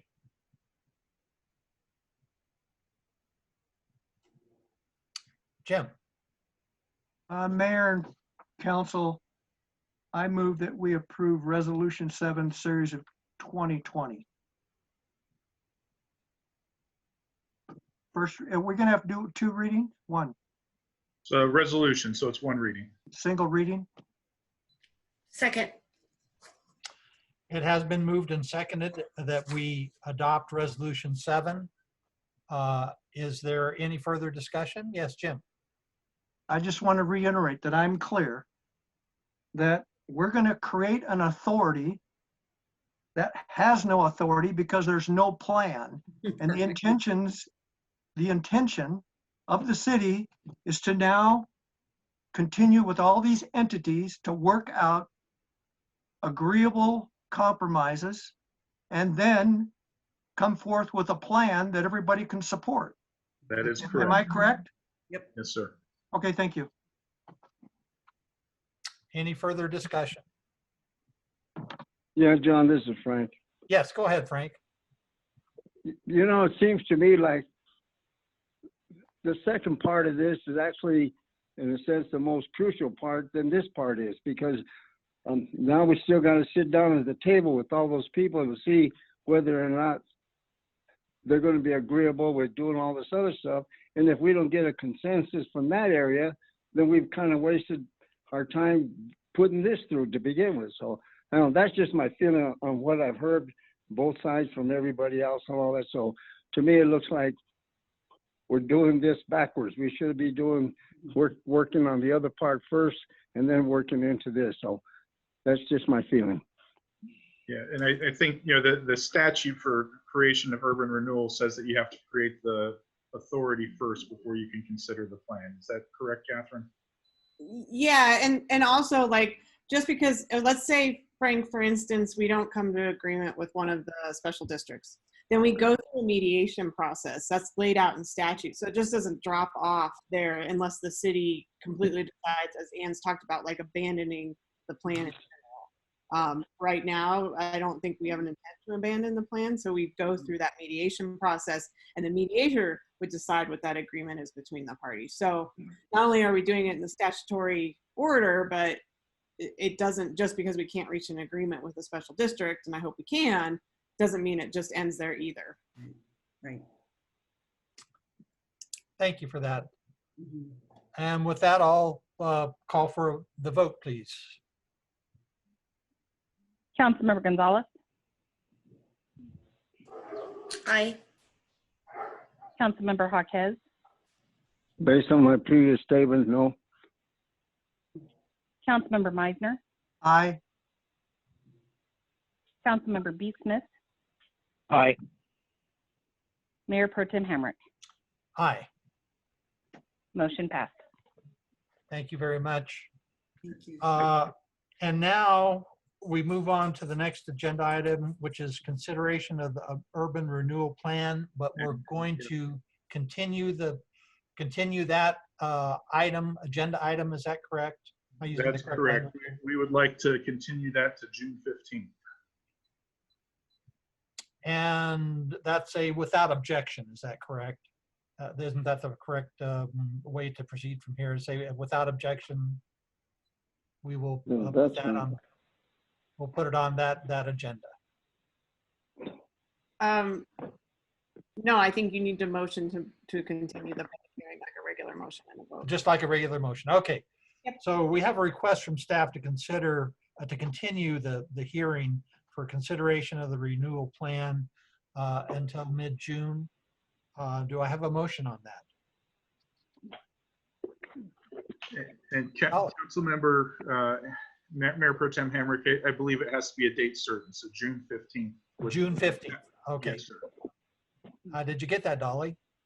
I'm gonna try. So I make a motion to continue the urban renewal plan hearing to June 15th, 2020. Thank you. Second. We have a motion and second. Is there any further discussion? Jim? Oh, now you went on mute. Jim, you went on mute. I went the wrong way. Yeah. Does that give you time? I thought we just talked about trying to get these entities together and get some agreement. And once we got that agreement, then to bring the plan forth. But now it seems like we're saying next month, we're going to bring the plan back, knowing that we still have this not having agreement. So I think, you know, we're trying to balance two things here. We have developers who are very interested in this tool. And we also have the negotiations with taxing entities that we're trying to accomplish. So rather than putting it out too far, you know, I'd rather put it out a month. You know, for instance, we have a session tomorrow with the rec district. So, you know, these are ongoing meetings right now that we're trying to come to agreements on. And is it not true, Mr. Administrator, that if you needed more time, you could ask for it at June 15th? That is correct. We can always continue longer. It's a lot harder to bring up one of these meetings forward after we've set a date. Thank you. Dolly. So this Urban Renewal Authority is comprised of how many people? It would be city council plus 3. Plus So, 3. And do we know who the other 3 are yet, or we had to do this first? The other entities tell us who the other 3 are. So the county, the school district, and the special districts get together and choose their representatives. So they tell us who will be on. Okay. Jim, did you have an additional comment? I did. But, I mean, I would just suggest that it would be my intention to not vote on a plan until we've got agreement from all of those units. I do not want to go in a situation where we're going to an arbitrator. If we have to do that, we're force feeding somebody. And I don't want to do that. Thank you for that comment, Jim. Dolly, you had another comment? I just, to what Jim said, I agree with what you're saying, but it sounds to me like if we're not ready to bring that, we're just putting it on an agenda. So if we're not ready to bring it to the meeting on June 15th, we can extend it out further. We're just planning ahead right now, basically, right? Correct. We would go through the same process we went through tonight, which would be a motion to continue it to a future date. Right. I understand that. Timeline, that's all. All right. Any additional discussion? And with that, I'll call the vote. Councilmember Gonzalez. Aye. Councilmember Jaquez. Aye. Councilmember Meisner. Aye. Councilmember B. Smith. Aye. Mayor Pro Tem Hamrick. Aye. Motion passed. And so consideration of the urban renewal plan is continued until June 15th. Next on our agenda is the second reading and adoption by title only of Ordinance 7, Series 2020. An ordinance of the City of Canyon City vacating the alley in Block 1 of Macon's addition to the City of Canyon City. Do we have, this is a second reading, and so we have previously heard this. Is there any discussion from council? No. John will make the motion. Go ahead, Frank. I'm going to make a motion, second reading, we pass ordinance number 7, series 2020 on alley vacation. Thank you. And do we have a second? Second. It's been moved in second that we adopt ordinance number 7 on second reading. Any further discussion from council? And with that, I'll call the vote. Councilmember Gonzalez. Aye. Councilmember Jaquez. Aye. Councilmember Meisner. Aye. Councilmember B. Smith. Aye. Mayor Pro Tem Hamrick. Aye. Motion passed. Thank you. And with that, I believe we're moving to agenda item 12, city parks and trails. And this is a two-step, I believe, if not more, process that we'll be doing here this evening. But the first is to remove Ordinance 8, Series of 2020, entitled An Ordinance of the City of Canyon City amending sections 9.44 and 9.46 at SEC of the Canyon City Municipal Code concerning the riding of certain animals in city parks and city trails from the table. And so we tabled this at our last meeting. And so what we're doing is having a motion to untable that so that we can discuss and vote on that ordinance tonight.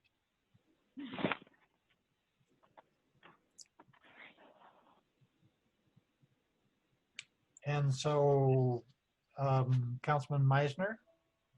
So is that, Catherine, is that what we're doing? Is that what we're saying is that we're moving to untable the ordinance? So I thought we were going to get rid of that. I'm not a parliamentarian. I don't think this step is necessary. But that's my opinion. I think you can just simply bring it back and consider the ordinance. So which ordinance are we looking at? The amended one? Second one in your packet. I think the first one in your packet was the one you considered and maybe discussed at your previous city council meeting. Because the one that is currently, that you're going to consider amending the ordinance to is the second one. And that's where it has the language that says as identifying like such use as being prohibited. So you're untabling the first one because you didn't amend it. And then my understanding is you're going to amend it potentially on this reading. Please correct me if I've got that. Yeah, that's correct. So what we're looking to do is remove it from the table. That is the original ordinance that you considered last time. And then the second ordinance that you have in your packet is the amended version that we discussed. So we need two motions. In total, yeah. So Jim. Mayor and council, I move that we untable ordinance 8 of series 2020. Thank you. Is there a second? Second. Thank you. It's been moved and seconded. Is there any further discussion on untabling the ordinance? I'll call for the vote then, please. Councilmember Gonzalez. Aye. Councilmember Jaquez. Aye. Councilmember Meisner. Aye. Councilmember B. Smith. Aye. Mayor Pro Tem Hamrick. Aye. Motion passed. Thank you for that. And now we're moving on to reconsider and adoption by title only, ordinance number 8, series 2020. And what we have in front of us at this point is amended language that we asked for in our last meeting.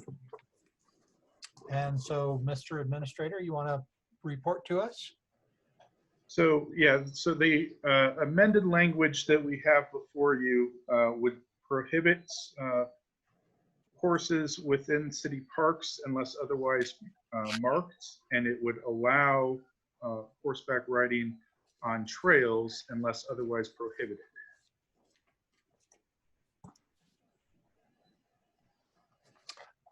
Jim, you want to go ahead? Okay. I've chatted with Catherine, but the question that I have is in section 2, we talk about public trails within the city. And then I ask you, are the trails in the Royal Gorge Park, are those within the city? And they're not. They're not, right? No, they're not. So that ordinance wouldn't even apply to the trails that we're trying to fix. Well, so let me back up just a sec.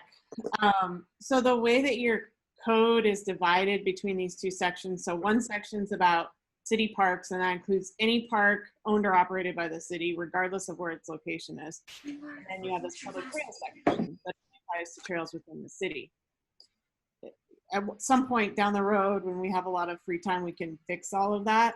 But I just wanted to be clear that you are correct, Jim. Section 2 of the ordinance would not apply to public trails within the Royal Gorge Bridge. However, I can make the case easily that under section 1 of the ordinance, any city park includes everything within that city park, including all the trails within that city park. My question for council is, would you like some clarifying language in that new subsection 20 to say, you know, this indeed includes all trails within these city parks as well that are not covered by section 9.460 or 020, just to make sure that it's clear that that language applies to the trails within those parks if they're outside the city limits. And so that was my question. Jim, go ahead. Is it simple enough to just amend the language to say that all public trails within the city or the Royal Gorge Park are as follows? Well, are you talking, so just so I can clarify what you're talking about in section 2? Yes. The language that starts with all trail rules and regulations? Right. Yes. So there's items 1 through 10 in that section, and I haven't reviewed those to see whether your change in language would cause an issue. So my suggestion is to clarify 20 to include trails located in parks outside the city limits, because that's an easier fix, I think. So before we start talking about amendments to the language, I have a clarifying question for myself too. As I understand it, so we have a memo from Rex that was helpful in my understanding of what we were talking about. And as I understand it, we have 3 locations with city trails. That'd be the Royal Gorge Bridge, the Hogbacks, and the Riverwalk. We have 2 locations with city park trails, which is the Temple Canyon Park and the Red Canyon Park. And those respectively would be governed by section 1 and section 2 of our proposed language. So section 1, with any city park, would be Temple Canyon, Red Canyon, and within the city would be Royal Gorge Bridge, Hogbacks, and Riverwalk. But that's where your comment comes in, Catherine, or Jim, that the Royal Gorge Park trails are not within the city limits. Well, I mean, as you read it, I'm not an attorney, but as you read the language, it clearly says within the city. It doesn't say on city-owned property. It just says within the city. And that would tell me that that doesn't apply to the area that started this whole process.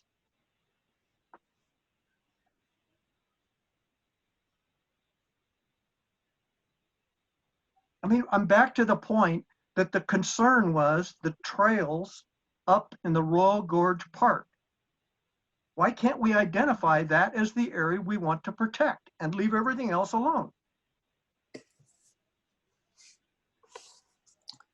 Well, if I may, this is Rex. The Royal Gorge Park, Temple Canyon Park, and Red Canyon Park, none of the 3 are located within the city limits. Right. So, yeah, I'm not sure, I'm not an attorney either, but it seems that if we amended the ordinance to state parks and trails on all city-owned property, whether or not located within the city limits or located within. Why do you need the city limits? Just say city-owned property, and can't you cover it all with that? Again, I'm no attorney, but it seems logical to me. Catherine? Yeah, you can, but my concern is Oh, okay. that language affects all of those other 10 items in that section. I have, and it might be fine. I just don't know. And staff would have to look at that to make sure that's okay. I'm not saying it's not.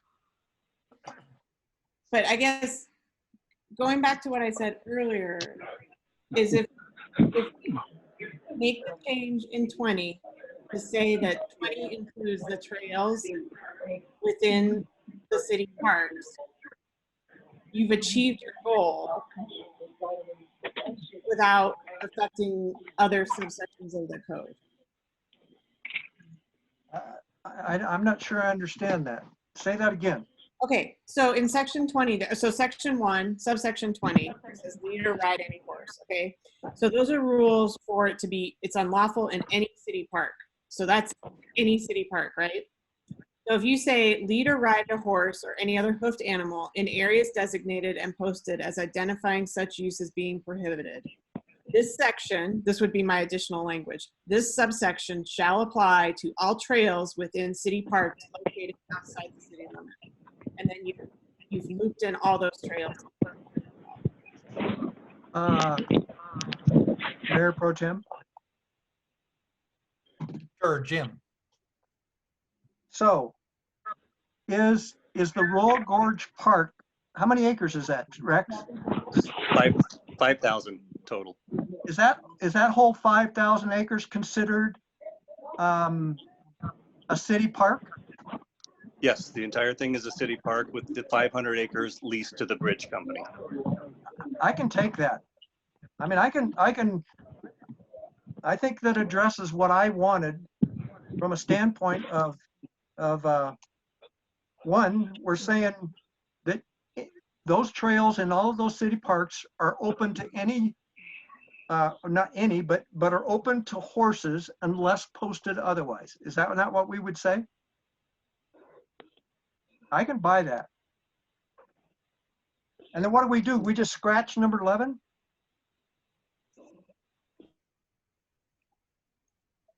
You tell me. I mean, do you have the issue on on public trails within the park that you, or within the city that you want to still have this regulation? I mean, I don't know the answer to that question. Well, Section 2 comes back about trails. Let me jump in here. As I understand what we're trying to do is we're trying to make a difference between city park trails and city trails. Trails within the city and then trails within city parks. Okay, and because of the way that our ordinance is crafted here, because there's two different things at present, we have two different actions that we're talking about. In a city park trail, horses would be prohibited unless it was posted that they could be there. On a city trail, horses would be allowed unless it was posted they could not be there. So if we pass the ordinance as is tonight, the actions that would have to be taken to achieve the goals that we're trying to get to here is that we would have to post to allow in Temple Canyon horses on the Grape Creek Trail. We'd have to post to allow horses on portions of the trails within the Royal Gorge Bridge. Right now, horses cannot use Red Canyon Park, so we're not suggesting a change there. On the city trails, we would have to post to prohibit in select areas of the hogbacks and in select areas of the Riverwalk, if this ordinance passed. So we would post in the city trails to prohibit, and within the parks, we would post where horses could be. Mayor Pro Tem Hamrick, if I may. Yes. I don't think that's quite right. So so within the city park, it's unlawful to lead or ride a horse if it's identified as being prohibited. So you'd only post where you don't want it. Right. Right. So you wouldn't be posting to allow it anywhere. So, and then on the public trails, it's the same thing. You can't do it where it's posted to be prohibited. Right, that's the way I understand it. There's still the issue as to whether the trails that have started this whole conversation up in the Royal Gorge Park are considered to be within the city. No, they're not. All right, then we're not accomplishing anything. But I'm sorry, but with the language I've suggested, you I do. agree. Okay. Yeah, I mean, if you change 20 to add that extra language, then I'm not even sure we need section 2, do we? Well, I think the question is, are there trails within the city that you want to maybe post as not allowing? Yeah. I don't know. Okay, you're right. Okay.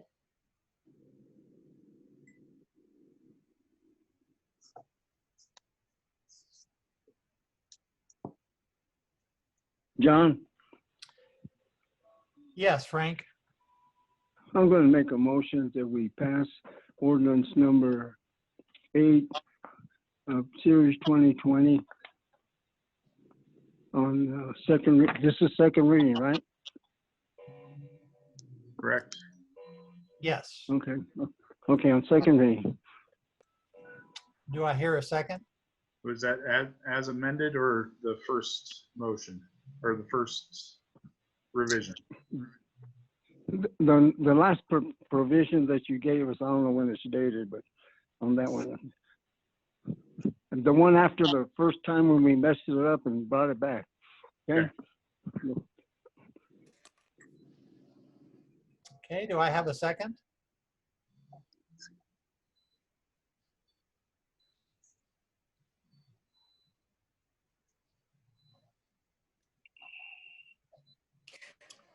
I think I would need clarification on this motion.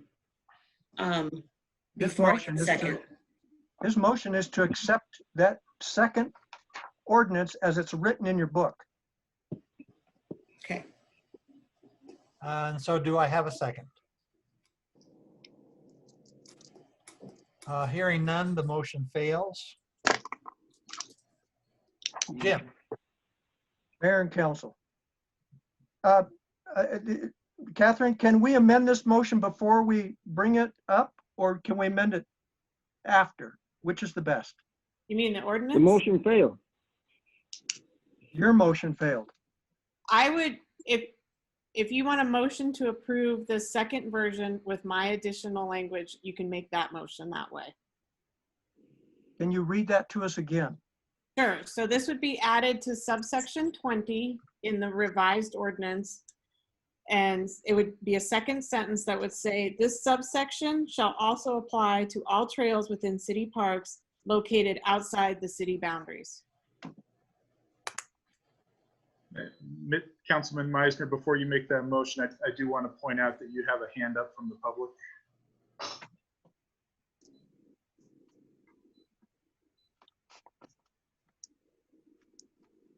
And so if we could hear from Hillary Lehman, please.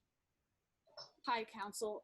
I am hearing a lot of confusion about this, and what I looked at your agenda for tonight, and I think they look revised, the maps that Rex Brady has posted.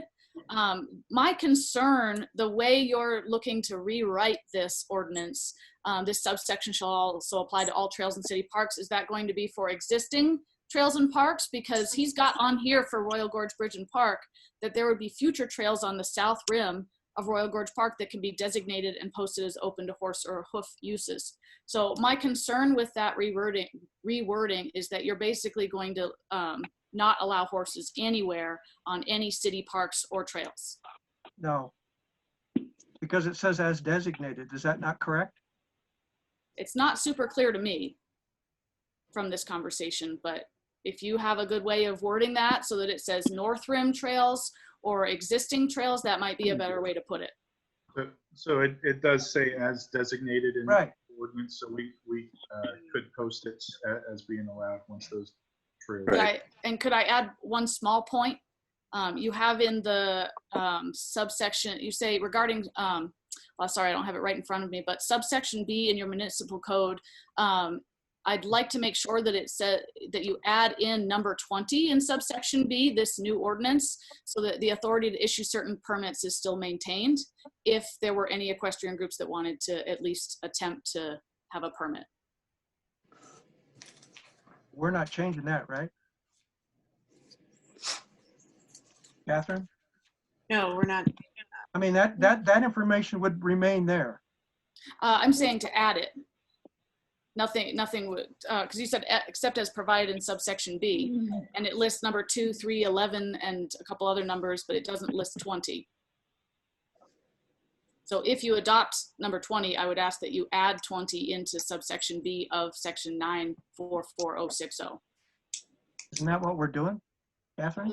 Oh, let me, Hillary, if I can, just for a second. Sorry.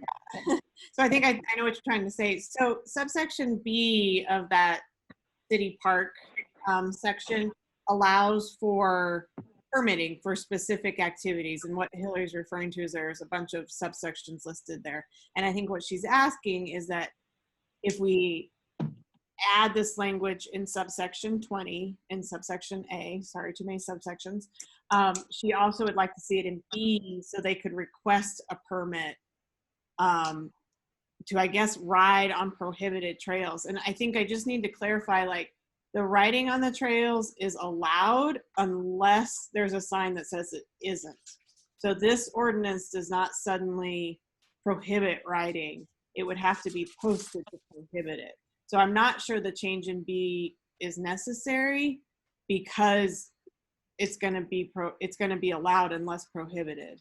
So I think it's the opposite of what maybe the speaker was thinking about. But so, well, then why is subsection B mentioned in this new ordinance, in number 20? That's language that's already in the code. So in that's actually the language beginning of subsection A. And so there's a list of 19 things before 20 that are all sorts of things of all sorts of topics about what can happen in the park and not. And so B is a permitting process to allow unlawful uses. But the way that this ordinance is written, if we were to put a permitting process in there, it would only be a permitting process to ride on trails where it was prohibited and posted as prohibited. Because that's exactly what I'm saying. So you're asking to ride on trails where it's posted as prohibited. I'm asking that to be at the same level as people asking for a permit to sell, offer for sale, or give away ethyl alcohol, sell, offer for sale any item, article, or service, or conduct any other commercial activity. A couple of those that are listed in subsection B. I would just ask that 20 is listed in there as well. So there's an opportunity for perhaps an equestrian group to use those trails to make the city some money. Okay. That's all. We're not a moneymaker. Yeah. Mayor Pro Tem? Jim. Ms. Lehman, does that in effect not counter what we're trying to accomplish? I realize we want to maintain the future right to do in a special event, but if that specific waiver is to ride horses on the trails that we're trying to keep them off of, it seems like we're not accomplishing anything. But it's specific to the authority to issue permits. It says that it would not be approved. It would have to be prior approval from the City of Canyon City Council. So it's not defeating the purpose. It's just making sure that it has the same wording as all the other ones that are like that. Yes, Ashley. You're on mute.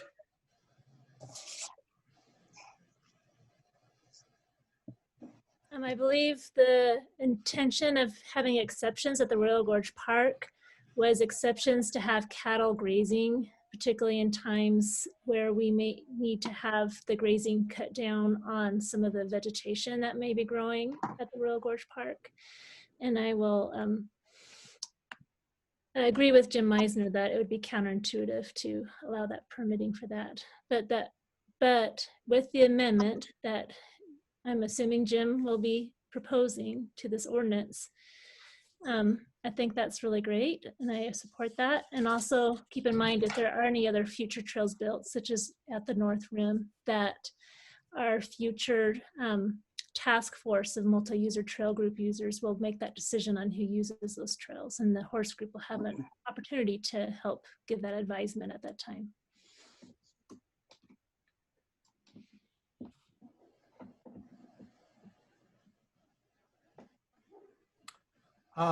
From my perspective, I'm still, the maps that were prepared for us were really helpful because it laid out, I thought, pretty clearly where currently we believe horses are allowed and where we want to prohibit horses from going.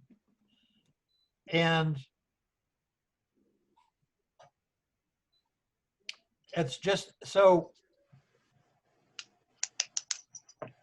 if we pass this ordinance, would we not have to post certain trails in the Royal Gorge area as being horses prohibited? Yes. Yes. And Okay. Mayor Pro Tem, keep in mind that those maps are not part of the ordinance. I understand that. That's for Which our we chose not to do. Yes. So we're basically saying, help clarify me, that horses are allowed on all the trails except those trails that we say no horses. Now we're trying to get some technicality straightened out. Well, except for city trails. It's the other way on city trails, right? Or am I just totally wires crossed here? I think you're reading Trails it will be backwards. allowed unless otherwise posted. It's the same on both. It's allowed in both unless posted. So basically, did Rex leave? No. So Nope, I'm here. basically, I'm understanding that Rex is going to have to put up a sign in the park that says no horses. Correct? Yeah, I mean, in the parks, there's not much use at all. It's probably a non-issue in the city parks. The only trails that the city has, there's 3 systems. There's the Royal Gorge Park system, the trail system in the Hogbacks, and the trail system, the Riverwalk Trail. And those are the only, and there is a little bit of trail in Temple Canyon, but not much. So what we're talking about now is our current trails and our future trails that we would build in Temple Canyon or Red Canyon or elsewhere on city-owned property. But, we wouldn't have to go and post every single park in town. I mean, nobody would take their horse, although it's happened a time or two, but very, very rarely do we have a problem with horses in any of the city parks. Mayor Pro Tem. Yes, Mr. Meisner. Mayor Pro Tem and Council, I move that we approve Ordinance 8, Series of 2020. Oh, hold on. With the following amendment after item A20. And that amendment would read, this subsection shall also apply to all trails within city parks located outside the city boundaries. Thank you. And do I have a second? Second. Yep. Second. Thank you. We've got a second. Is there any further discussion? Take a vote. And so I'll call for the vote. Councilmember Gonzalez, Aye. Councilmember Jaquez, Aye. Councilmember Meisner, Aye. Councilmember B. Smith, Aye. Mayor Pro Tem Hamrick. No. Motion passed. Thank you. And with that, we are now at agenda item 13, contractor licensing and trades for second reading and adoption by title only of ordinance number 9. We have heard previously from staff on this. And do I have a motion? Mayor and council, I'd like to make a motion pass resolution 13 series of 2020 on second reading. Second. Actually, the item before council is item 9 or ordinance Yes. 9. Correct. Item 9, ordinance 9. Mhm. Sorry, item 9, ordinance 9. Ordinance 9. Thank you. Thank you for that. Now that is that your second still stand, Yeah, Frank? I'm good. I'm good. Thank you. All right. Any further discussion? Then I call for the vote. Councilmember Gonzalez, Aye. Councilmember Jaquez, Aye. Councilmember Meisner, Aye. Councilmember B. Smith, Aye. Mayor Pro Tem Hamrick. Aye. Motion And that, passed. thank you very much. And that takes us to 13B for consideration and adoption by title of Resolution 13. And this is a resolution establishing fees related to contractor licenses. And this is the first time this is before council. However, we did mention it at the last meeting that we would be bringing this forward as resolution. This is updating the fees related to contractor's license. And Kathy Olsch from the building department is here to give a report.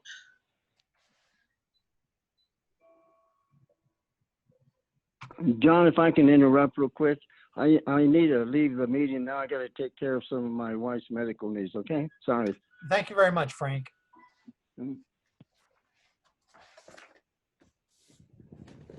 Kathy, do you have anything to add? Probably fell asleep. We're not hearing you. I see you unmuted your Zoom, but you might be muted on the phone. Looks like she's trying to dial in. To reconnect.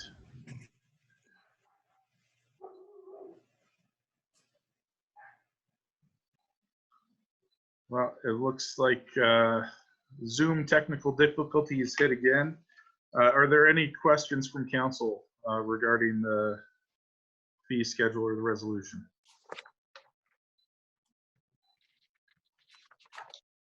Mayor Pro Tem. Yes. Ryan, the fee now would be $125 per license or per license. What is it now? It's $125 per license now?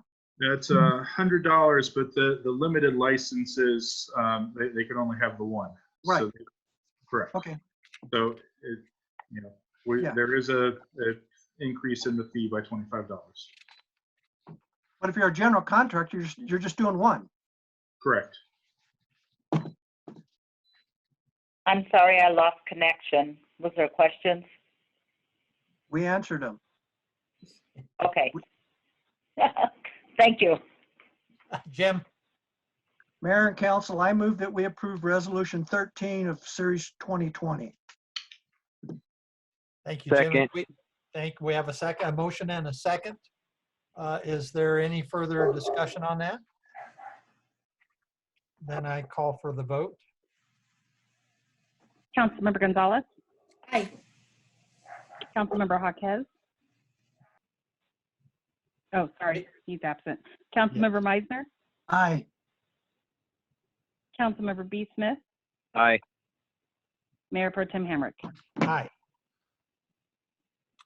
And with that, I believe that we've completed all of our agenda items. I'd like to thank everybody for their participation and input, and the members of the public that did have input and listen to us this evening.